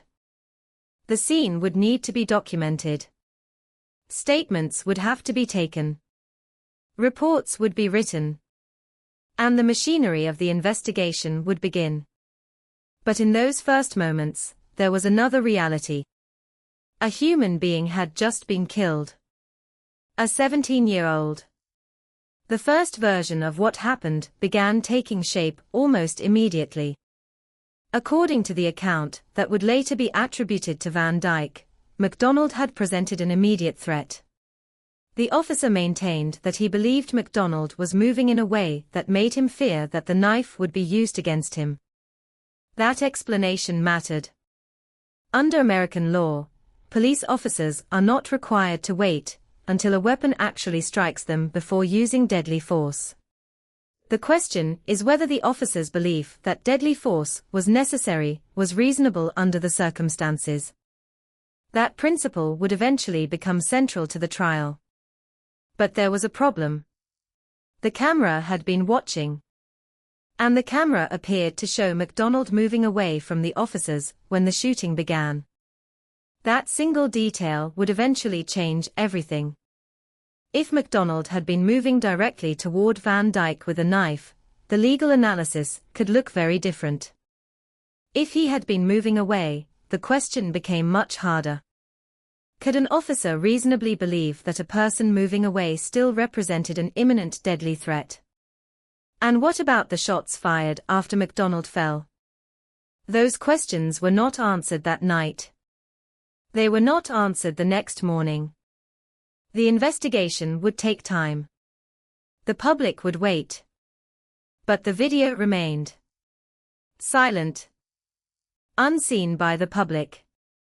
A record of the encounter preserved inside the police system. The significance of that evidence would become enormous. For now, however, the scene was simply a police shooting. Officers were present. Laquan was dead. A weapon was recovered. The investigation began. And the first reports were written. This is where the case becomes particularly important. Because in any investigation, the earliest account can shape everything that follows. What did officers believe had happened? What did they write? What did they tell investigators? What did witnesses say? What evidence was collected? Were all of the officers' accounts consistent? These questions would later become critical. But on October 20th, they were only the beginning. Laquan's body was removed. The scene was processed. His family would eventually receive the news. And somewhere inside Chicago's institutions, the case entered a file. A teenager was dead. An officer had fired his weapon. The official explanation would begin to settle into place. At least for a while. Then the camera became impossible to ignore. The dashboard footage showed something that could not be easily reconciled with the version of events being described. Laquan was visible in the street. The officers were behind him. He appeared to move away. Then Van Dyke began firing. The first shots struck him. His body reacted. He fell. And the shooting continued. That visual sequence would become the centerpiece of the future prosecution. Years later, prosecutors would ask jurors to watch the footage and decide whether the shooting was justified. The defense would ask jurors to consider something else. What did the officer believe in those fractions of a second? Could he reasonably have feared that Laquan would turn and attack? Could the presence of the knife itself have justified deadly force? Was the officer's perception different from what the camera appeared to show? These were difficult questions, because the video provided certainty about some things, but not others. It could show where Laquan was. It could show where Van Dyke was. It could show the sequence of shots. But it could not show fear. It could not enter Van Dyke's mind. It could not tell the jury exactly what he believed. That would have to be reconstructed from testimony and evidence. And so the investigation would become a battle between perception and recorded reality. But before that battle began, there was a family grieving. There is something especially painful about the age 17. Old enough to be expected to make decisions. Young enough to still be someone's child. Laquan's death meant that his family would now have to live with questions that could never be answered directly by him. Why was he walking there? Why was he carrying the knife? What happened when he saw the police? Was he frightened? Did he understand what was happening? Did he know the officers were about to shoot? These questions have no perfect answers. The only person who could provide them was gone. And so the family had to depend on other people. Officers. Investigators. Witnesses. Documents. Video. The same institutions whose actions would later become the subject of intense criticism were now the institutions responsible for explaining what had happened to their son. That created an enormous burden of trust. The family needed the investigation to be honest. They needed the evidence preserved. They needed the reports to be accurate. They needed someone to look at the facts and ask difficult questions. But the answers would not come quickly. The city would continue moving. The shooting would fade from immediate headlines. And for more than a year, the video would remain unseen by the public. That delay would eventually become one of the most controversial aspects of the entire case. But on the night itself, nobody knew how significant that delay would become. Nobody knew that Chicago would eventually be filled with protesters chanting the same two words. 16 shots. Nobody knew that the officer who pulled the trigger would eventually be convicted of murder. Nobody knew that federal investigators would later examine the broader practices of the Chicago Police Department. Nobody knew that Laquan's death would become part of a national debate over race, police power, transparency, and accountability. All of that was still ahead. At that moment, there was only a body on a street. A knife. A gun. A patrol car. A camera. And 16 spent rounds. The most important evidence in the case was already there. But the public could not see it. And perhaps that is what makes the opening chapter of the Laquan McDonald case so unsettling. The truth was not necessarily missing. It was recorded. The camera had been watching. The images existed. The evidence existed. But evidence can remain silent when the people who possess it control who gets to see it. For the next 14 months, that camera would sit quietly inside the history of the case. Meanwhile, official accounts would circulate. The investigation would move forward. Questions would remain unanswered. And Laquan's name would gradually become known to a much smaller circle of people than it would eventually reach. Then, more than a year after the shooting, everything would change. The video would be released. Chicago would see the 16 shots. The streets would fill. The chants would begin. And the story that had been told for months would suddenly face the evidence captured by a camera that had never spoken. But before the city reached that moment, investigators had to examine the scene. They had to determine what happened. They had to reconstruct the encounter. And they had to decide whether the officers' actions were justified. The investigation was only beginning. The gunfire had stopped. But the real battle over what those 16 shots meant had just begun. The gunfire had stopped. For a few seconds, the street seemed to hold its breath. Laquan McDonald lay motionless on the pavement, only 17 years old, while the officers who had confronted him remained at the scene. The weapon that had brought police there in the first place was now part of an investigation. The patrol cars were still nearby. The camera inside one of those vehicles had recorded the encounter from beginning to end. And yet, at that moment, the most important piece of evidence was almost invisible. The camera had captured what happened. But no one standing on the street that night could know how powerful those images would eventually become. The first task was to secure the scene. A police shooting is never simply a matter of one officer firing a weapon and then going home. Once a person is killed, the location becomes evidence. The ground, the vehicles, the weapons, the positions of the officers, the spent ammunition, and the body itself can all become pieces of a much larger reconstruction. Every detail can matter. Where was Laquan standing when the first shot was fired? Where was the officer? How far apart were they? Where did Laquan fall? Where was the knife? How many shots were fired? Where were the bullet impacts? What did each officer say had happened? Those questions began immediately, even if the answers would take years to become fully understood. The scene itself was not dramatic in the way people often imagine crime scenes. There was no mysterious room hiding a secret. No locked door. No anonymous killer disappearing into the night. Instead, there was a public street, illuminated by artificial light, surrounded by ordinary buildings and parked cars. That was part of what made the case so disturbing.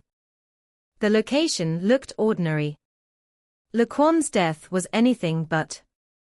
Investigators would begin documenting what had happened. The firearm used by Jason Van Dyke would become evidence. The ammunition would matter. The knife would matter. The position of Laquan's body would matter. And the statements of the officers would matter perhaps more than anything else. Because in a police shooting, the first account can influence the direction of the entire investigation. If officers agree on what happened, investigators may initially have little reason to believe that the basic story is wrong. But if physical evidence later contradicts those accounts, the investigation changes. That tension would become increasingly important in the McDonald case. According to the version presented by Van Dyke, Laquan posed an immediate threat. Van Dyke said he believed the teenager was moving in a way that made him fear for his life. The presence of the knife was not disputed. That was an important fact. Laquan had been carrying a knife. The issue was not whether the knife existed. The issue was what Laquan was doing with it at the precise moment deadly force was used. That distinction sounds small. It was not. It was the difference between an officer responding to an imminent threat and an officer using deadly force against someone who was no longer presenting such a threat.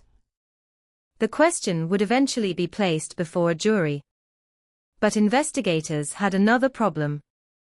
The witnesses had seen different parts of the encounter. Some had seen the beginning. Some had seen only the gunfire.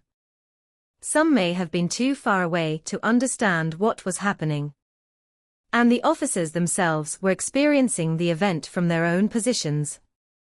Memory is not a perfect recording device.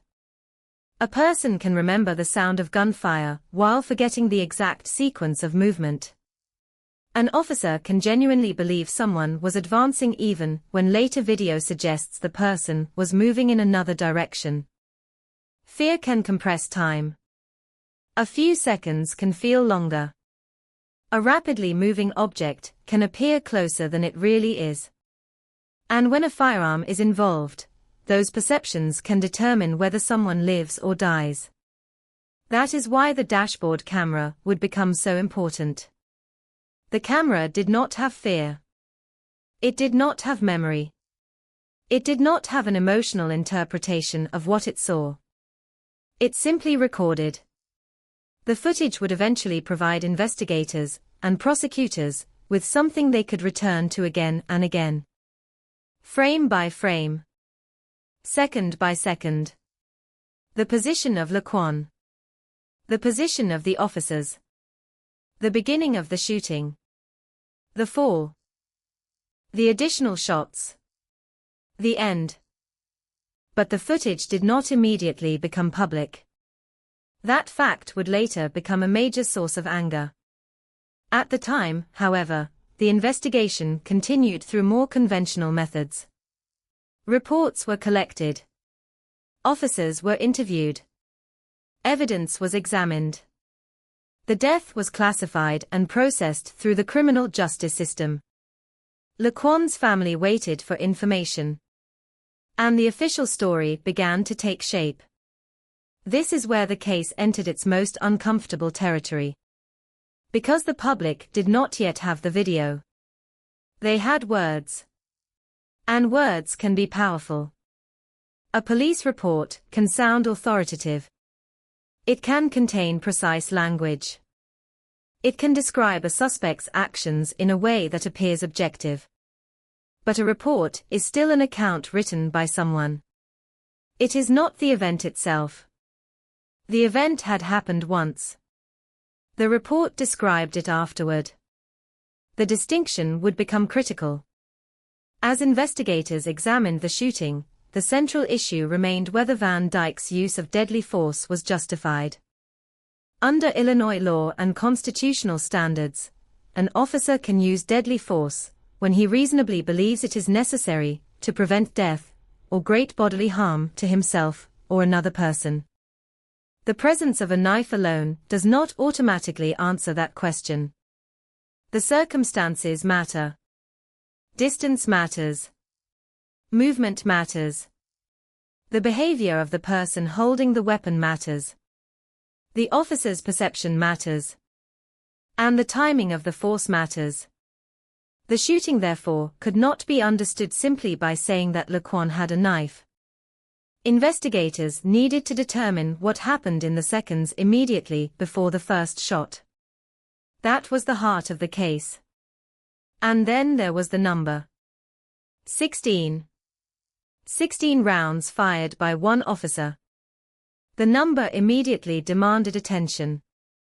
It raised questions about how long the shooting lasted and what happened during that sequence.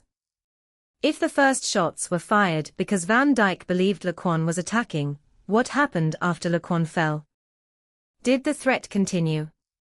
Did Van Dyke perceive movement that the camera captured differently? Did the officer continue firing because he believed Laquan might still attack? Or had the threat already ended? Those questions would become central years later. But investigators in 2014 were still working with incomplete information available to the public. The video existed. It was being reviewed. Yet ordinary Chicago residents could not see it. That created a strange imbalance. The public was being asked to accept an official account, while evidence capable of dramatically changing that account remained behind closed doors. For Laquan's family, that uncertainty must have been agonizing. Grief is already difficult when someone dies unexpectedly. But grief becomes something different when the circumstances of death are disputed. You cannot simply mourn. You must investigate. You must ask questions. You must find people willing to listen. You must determine whether the explanation you have been given makes sense. And every unanswered question becomes another weight carried alongside the loss. The family wanted to know what happened to Laquan. They deserved an honest investigation. And eventually, the pressure surrounding the case began to grow. Journalists started asking questions. Attorneys became involved. Community activists demanded transparency. The case was no longer disappearing quietly into a police file. Still, the most important public evidence remained hidden. Then came another development. The McDonald family and journalists sought access to the dashboard video. The footage became the subject of legal and political pressure. The question was no longer simply whether the shooting had been investigated. The question became whether the public had a right to see what the camera had recorded. That dispute would eventually reach a critical point. Chicago authorities would face increasing pressure to release the footage. And the longer the video remained unseen, the more suspicious the delay appeared to many people. Why wait? If the shooting was justified, why not show the evidence? If the footage supported the official account, why was it not already public? And if it contradicted the account, what exactly was being protected? Those questions became impossible to ignore. But there was another factor complicating the situation. The investigation was taking place while Chicago was preparing for political consequences. The city had a mayor. The police department had leadership. The state's attorney's office had prosecutors. Each institution had its own responsibilities and its own reputation to protect. The release of a video showing a police officer shooting a 17-year-old 16 times could have enormous consequences. It could affect public trust. It could affect elections. It could affect the police department.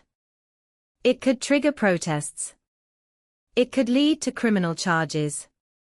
And once the footage became public, there would be no way to put it back into darkness. For more than a year, the video remained there. A silent witness. Waiting. Then, in 2015, the case reached a breaking point. Prosecutors announced that Jason Van Dyke would be charged. The charge was second-degree murder. He would also face 16 counts of aggravated battery with a firearm. The number of battery charges was not accidental. 16 shots. 16 charges. For the first time, the public could see that the state was treating the shooting as something potentially criminal rather than simply an officer-involved use of force. But there was still one extraordinary piece missing. The video. And when it was finally released in November 2015, the public watched. The footage was difficult to interpret emotionally because it moved so quickly. There was Laquan. There were the officers. There was the street. Then Van Dyke fired. The teenager's body reacted. He fell. And the shots continued. The video did not answer every question.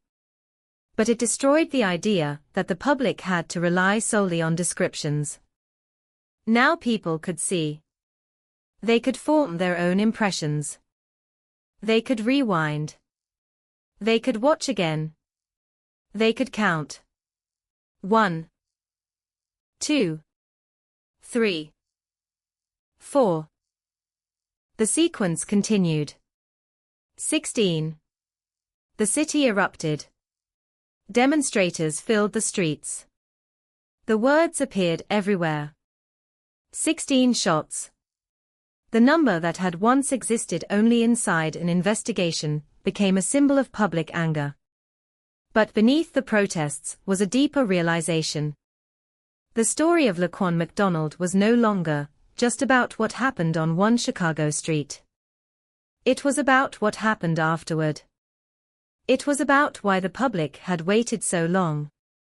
It was about the reports written after the shooting.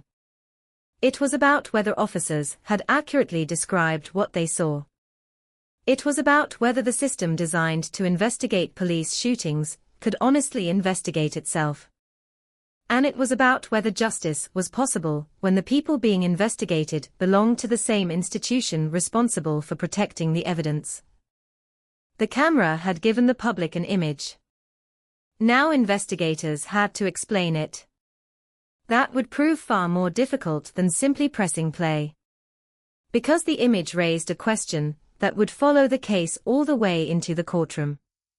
What did Jason Van Dyke believe he was seeing when he pulled the trigger? The prosecution would argue that the video provided a powerful answer. The defense would argue that a camera could not capture the fear and perception inside an officer's mind. And somewhere between those two arguments was the truth the jury would eventually have to decide. But before the jury could hear the case, prosecutors had to confront another issue. The investigation itself. If the video appeared to contradict important elements of the officer's accounts, then investigators had to determine whether those accounts had been mistaken, incomplete, or deliberately false. That question would eventually expand the case beyond Jason Van Dyke. Other officers would come under scrutiny. Reports would be examined. Statements would be compared.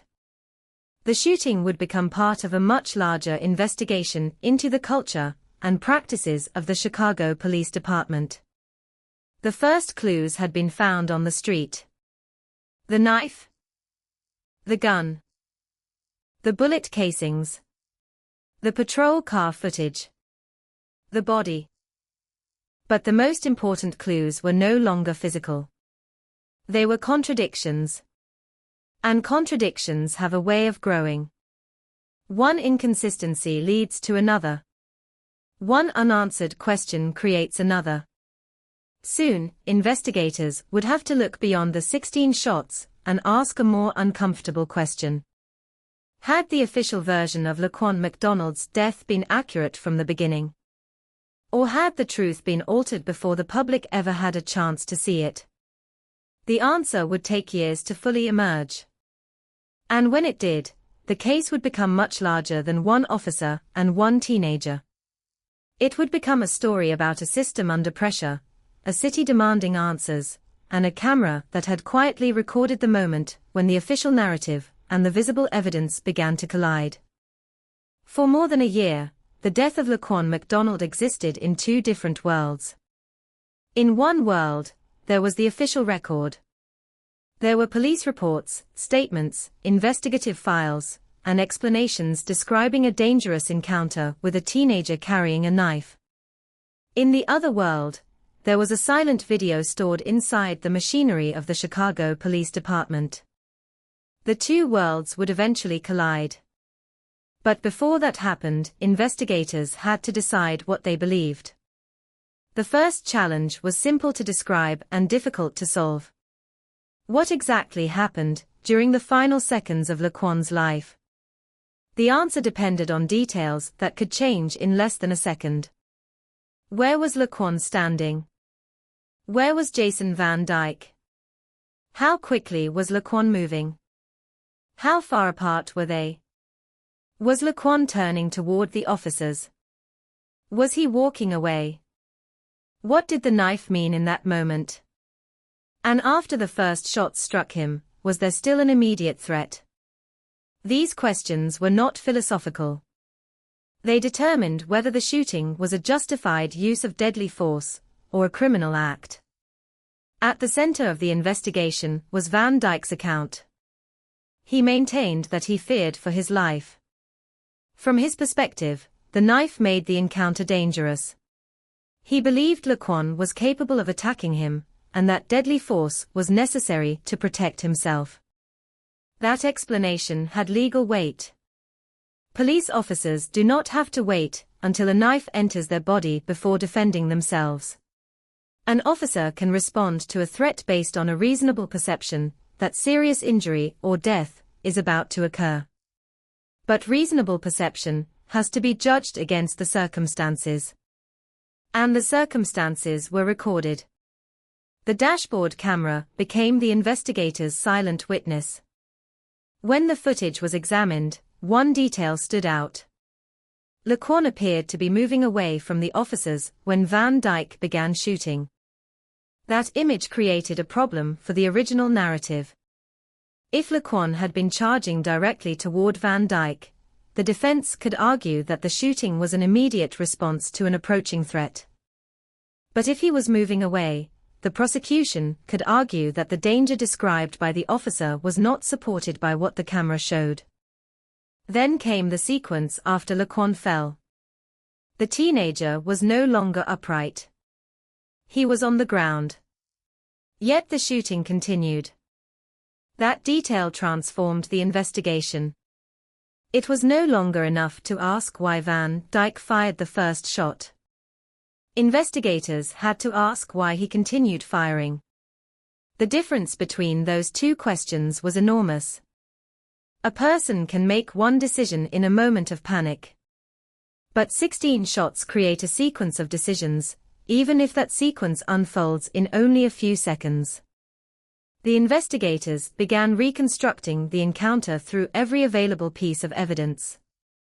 The physical evidence told part of the story. The video told another. The officer's statement offered his interpretation. Other officers provided their accounts. And witnesses, where available, contributed their own observations. Each piece had to be compared against the others. That is how investigations become difficult. Facts do not always arrive neatly. One person remembers movement. Another remembers a sound. Someone else remembers seeing a weapon. Another witness notices where the officers were standing. A report may describe an action in words that seem clear until the video is played beside it. Then the language begins to look different. This was increasingly the problem surrounding Laquan's case. The public still had not seen the video, but pressure for its release was growing. Journalists pursued it. Attorneys sought access. Activists demanded transparency. Laquan's family wanted the truth. And the longer the footage remained hidden, the more questions were raised about why it had not been made public. Eventually, the investigation moved toward a dramatic turning point.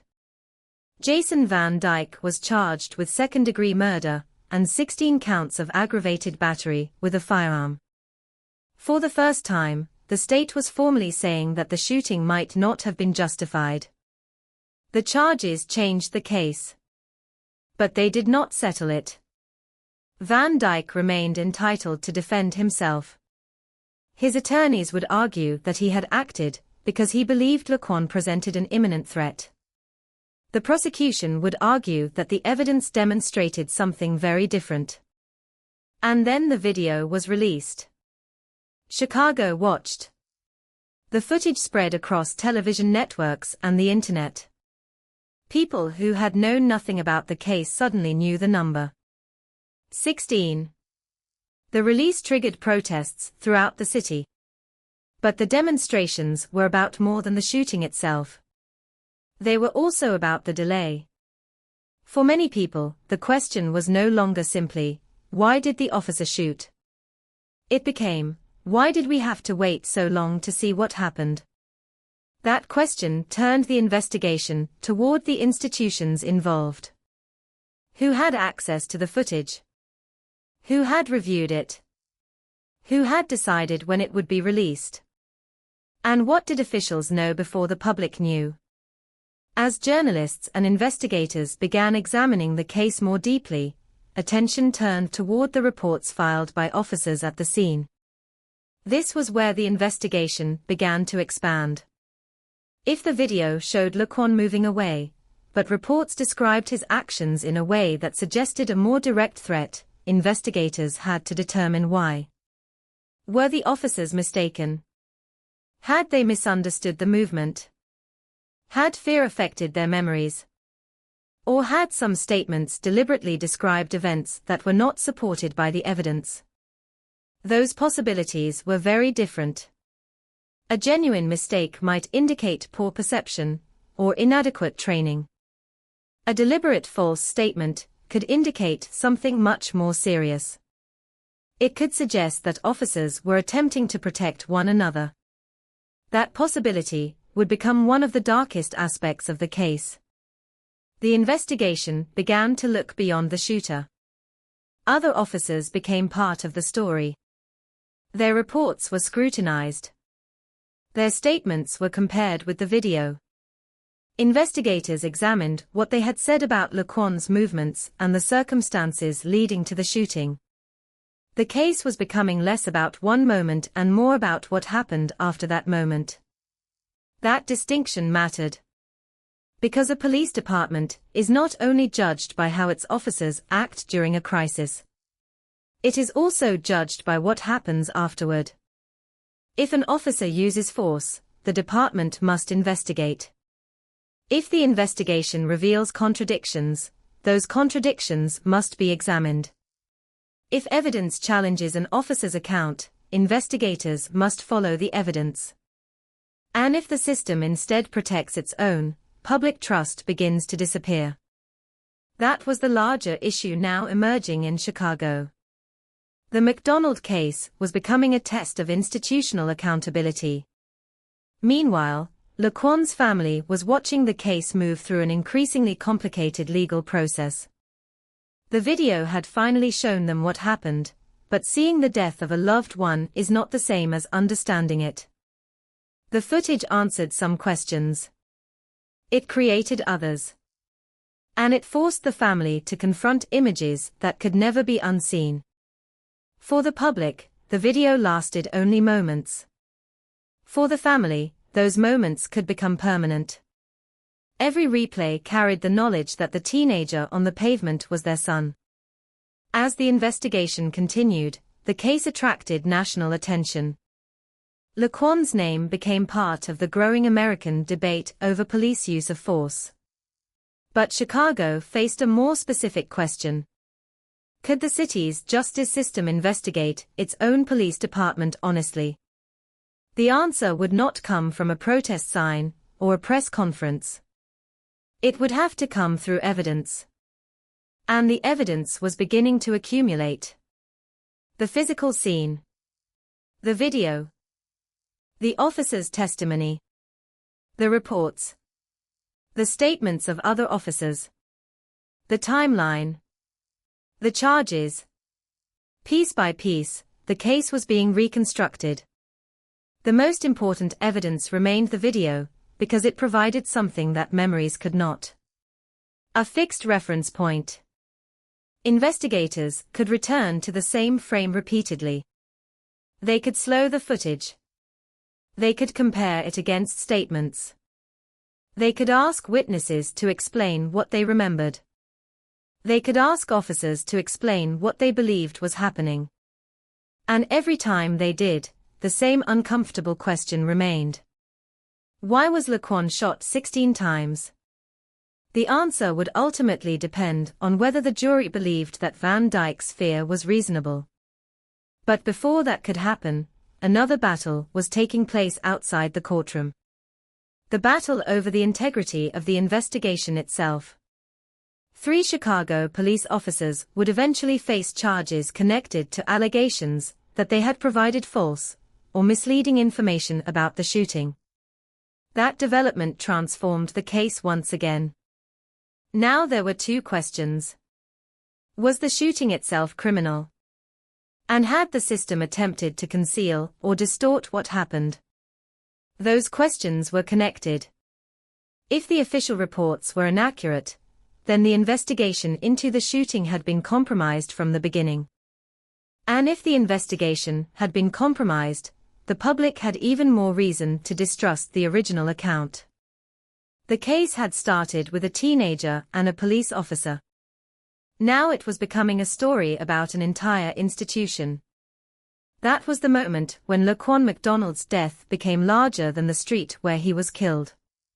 The investigation had uncovered something that could not easily be contained. The issue was no longer simply whether Jason Van Dyke had made a terrible decision. It was whether the structures around him had responded honestly afterward. And as federal investigators later examined the Chicago Police Department, the McDonald case became part of a broader pattern of concerns about police use of force, training, supervision, investigations, and accountability. The shooting had opened the door. What investigators found behind it would change Chicago. But before the city could confront those larger problems, one question still had to be answered in court. Was Jason Van Dyke guilty of murder? The answer would depend on what the jury saw when the video played. It would depend on how they interpreted the knife, the distance, the movement, the first shot, and the 15 that followed. For years, the case had lived in conflicting versions of the same event. The officer's memory, the police reports, the family's questions, the public's suspicions, and the camera. Eventually, all of them would meet in one courtroom. There, the 16 shots would be counted again. Not by protesters. Not by journalists. Not by investigators. But by 12 people asked to decide whether a police officer had crossed the line between lawful force and murder. The investigation had brought the case this far. Now justice would have to decide what those 16 shots meant. For more than a year, the most important witness in the death of Laquan McDonald had remained silent. It had no voice. It could not explain what it had seen. It could not defend itself against accusations that it was being hidden. It could not demand that anyone watch it. It was simply a camera mounted inside a Chicago police vehicle, recording whatever passed in front of its lens. But on October 20, 2014, that camera captured something that would eventually become impossible for the city to ignore. It captured Laquan McDonald walking along the street. It captured police officers approaching. It captured Jason Van Dyke drawing his weapon. And then it captured 16 shots. For months, that footage existed behind closed doors. The public had no access to it. Laquan's family had questions. Journalists wanted answers. Community activists demanded transparency. But the video remained out of sight. That silence could not last forever. The breakthrough began not with a dramatic discovery in a hidden room, but with pressure. People kept asking for the footage. Legal demands were made. Journalists pursued it. The McDonald family sought answers. The question became increasingly difficult for city officials to avoid. If the video existed, why could the public not see it?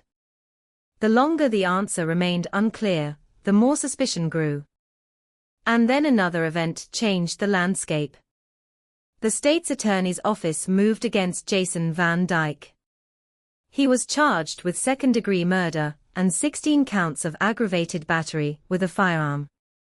The charges were extraordinary because police officers are rarely treated like ordinary suspects when deadly force is used in the line of duty. That does not mean officers are above the law. It means that proving criminal responsibility requires a careful examination of the circumstances. Van Dyke's defense would argue that he had feared for his life. The prosecution would argue that the evidence showed he had used excessive and unjustified force. But the public still had not seen the evidence that would become central to the entire case. Then the date arrived. November 24, 2015. The dashboard camera footage was released. For Chicago, it was the moment the story changed. People who had been following the case for months suddenly had something that could not be explained away with a few sentences. They could see the encounter. They could watch it. They could pause it. They could rewind it. They could count the shots. And what they saw became the foundation of a national controversy. Laquan McDonald was holding a knife. That fact was visible. But so was his movement. He was not shown charging directly toward the officers when the shooting began. He appeared to be moving away. Then the gunfire started. Van Dyke fired. Laquan's body reacted. He fell. The shots continued. The sequence was over quickly, but its impact would last for years. The video did not contain an explanation. It contained images. And images can be more powerful than arguments, because they do not require a person to imagine what happened. The public could see. That was the breakthrough. But it was also the beginning of a new crisis. Chicago exploded with anger. Demonstrators gathered in the streets. Crowds marched through downtown. People held signs demanding accountability. The words, 16 shots, appeared again and again. The number had become a symbol. For many protesters, it represented the brutality they believed the video showed. For others, it represented a deeper issue, the relationship between the police and the communities they served. And for Laquan's family, the number represented something much more painful. 16 shots were 16 moments that had ended their son's life. The release of the video also raised another question. Why had the public waited more than a year? The delay became part of the story. A video can be released in minutes. Yet this video had remained unavailable for more than a year. That gap became a source of suspicion. People began asking whether officials had been protecting the police officer. Whether political concerns had influenced the timing. Whether the city had been worried about the reaction. Whether the public would have responded differently if the footage had been released immediately. These questions would not disappear. They would become part of the broader examination of Chicago's handling of the case. The timing of the release was especially significant, because the city was already under political pressure. Officials understood what the footage could do. Once released, there would be no controlling the public reaction. The video could lead to protests. It could lead to criminal charges. It could affect public confidence in the police department. It could become a national story. And that is exactly what happened. Within hours, the shooting was no longer simply a Chicago case. It became an American case. News organizations showed the footage. Commentators debated it.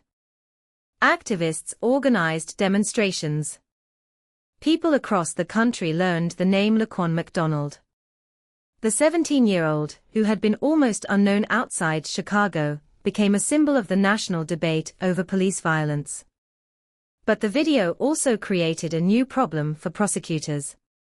They had to build a criminal case around what it showed. A video can be powerful evidence, but it does not automatically prove murder.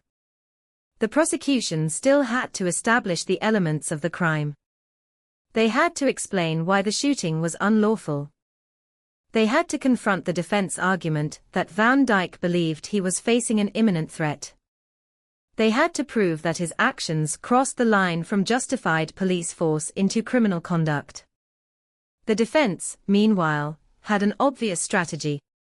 They did not have to deny that Van Dyke fired 16 times. The video proved it. Instead, they had to explain why he believed he was justified in doing so. The presence of the knife became central. The defense could point to the fact that Laquan was armed. They could argue that an officer cannot know exactly what an armed person will do next. They could emphasize the speed of violent encounters. And they could argue that the video showed only what happened externally, not what Van Dyke believed was happening inside those crucial seconds. The prosecution saw the same footage differently. They focused on movement, distance, timing, and the fact that Laquan appeared to be moving away when Van Dyke opened fire. They focused on what happened after Laquan fell. If the first shot was justified, they would ask, what justified the shots that followed? That question became devastatingly simple. Why 16? The prosecution did not need to convince the public.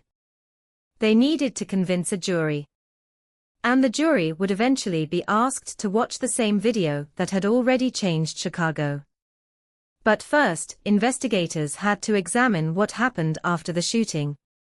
The video had not only raised questions about Van Dyke. It had raised questions about the reports written by other officers. If the officers had described Laquan as moving aggressively toward them, but the video showed him moving away, why? Were the reports mistaken? Were the officers confused? Or had the reports been deliberately constructed to support Van Dyke? The distinction would become crucial. 3 officers would eventually face charges related to allegations that they had provided false or misleading accounts concerning the shooting. Their prosecution reflected a deeper concern. Perhaps the most important question was not simply whether an officer had used excessive force. Perhaps the system around him had also failed. A police department must investigate its own officers after a shooting. But if the investigators are colleagues of the officer involved, there is an obvious potential conflict. The institution has to police itself. That creates a test of integrity. Will the system protect the truth even when the truth damages the institution? Or will loyalty overcome accountability? The Laquan MacDonald case became a test of that question. As the evidence was examined, the video became the central reference point. Every statement could be compared against it. Every report could be questioned. Every claim about Laquan's movement could be tested. The camera had become the measuring stick. And the more investigators studied it, the harder it became to ignore the differences between what some officers had reported and what the footage appeared to show. This was the moment when the case began to expand. It was no longer just about one shooting. It was about the response to the shooting. The city had to confront the possibility that the truth had been obscured. And that possibility was explosive. Because if a police officer can make a mistake during a dangerous encounter, that is one problem. If other officers then create false accounts to protect him, that is something entirely different.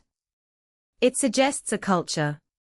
It suggests an expectation that officers will protect one another. It suggests that accountability can become secondary to loyalty. And that is why the MacDonald case would eventually draw federal attention. The United States Department of Justice began examining the broader practices of the Chicago Police Department. Investigators looked beyond this one shooting. They examined allegations of excessive force, failures in training, inadequate supervision, and problems with accountability. The conclusion was deeply troubling. The federal investigation found systemic problems in the department's use of force. Laquan's death had become a doorway into a much larger examination. But the legal case against Van Dyke remained at the center. He had to answer for the 16 shots. The breakthrough had provided prosecutors with something they could not have had from reports alone. A visual timeline. The prosecution could point to the screen. Here was Laquan. Here were the officers. Here was the distance. Here was the moment Van Dyke fired. Here was Laquan falling. Here were the shots that followed. The sequence could be shown repeatedly. It did not change. Unlike human memory, the footage did not evolve. That consistency gave it enormous power. But it also created a challenge for anyone watching it. The footage was emotionally overwhelming. Yet the jury could not convict Van Dyke simply because the images were disturbing. They had to decide whether his actions met the legal definition of murder and aggravated battery. They had to consider his state of mind. They had to determine whether his belief in an imminent threat was reasonable. The case therefore became a conflict between what the camera showed and what the officer said he believed. That conflict would eventually be argued in a courtroom. But before that trial, Chicago had already changed. The city had seen the footage. People had marched. Businesses had closed early in some areas. Police officers were deployed to manage demonstrations. The death of a 17-year-old had become a national conversation. And at the center of it all was a teenager, whose life had once been almost invisible to the public. Laquan's name was now everywhere. But fame did not bring him back. It did not erase the grief of his family. It did not change the fact that he had died alone on a Chicago street. It did not answer every question. And it did not automatically establish justice. The video had revealed the moment. The courtroom would have to interpret it. That was the next battle. In the years that followed, lawyers would prepare arguments around those few seconds. Prosecutors would build a timeline. Defense attorneys would challenge the interpretation. Experts would examine police tactics and human perception. Witnesses would testify. Jurors would eventually watch the footage.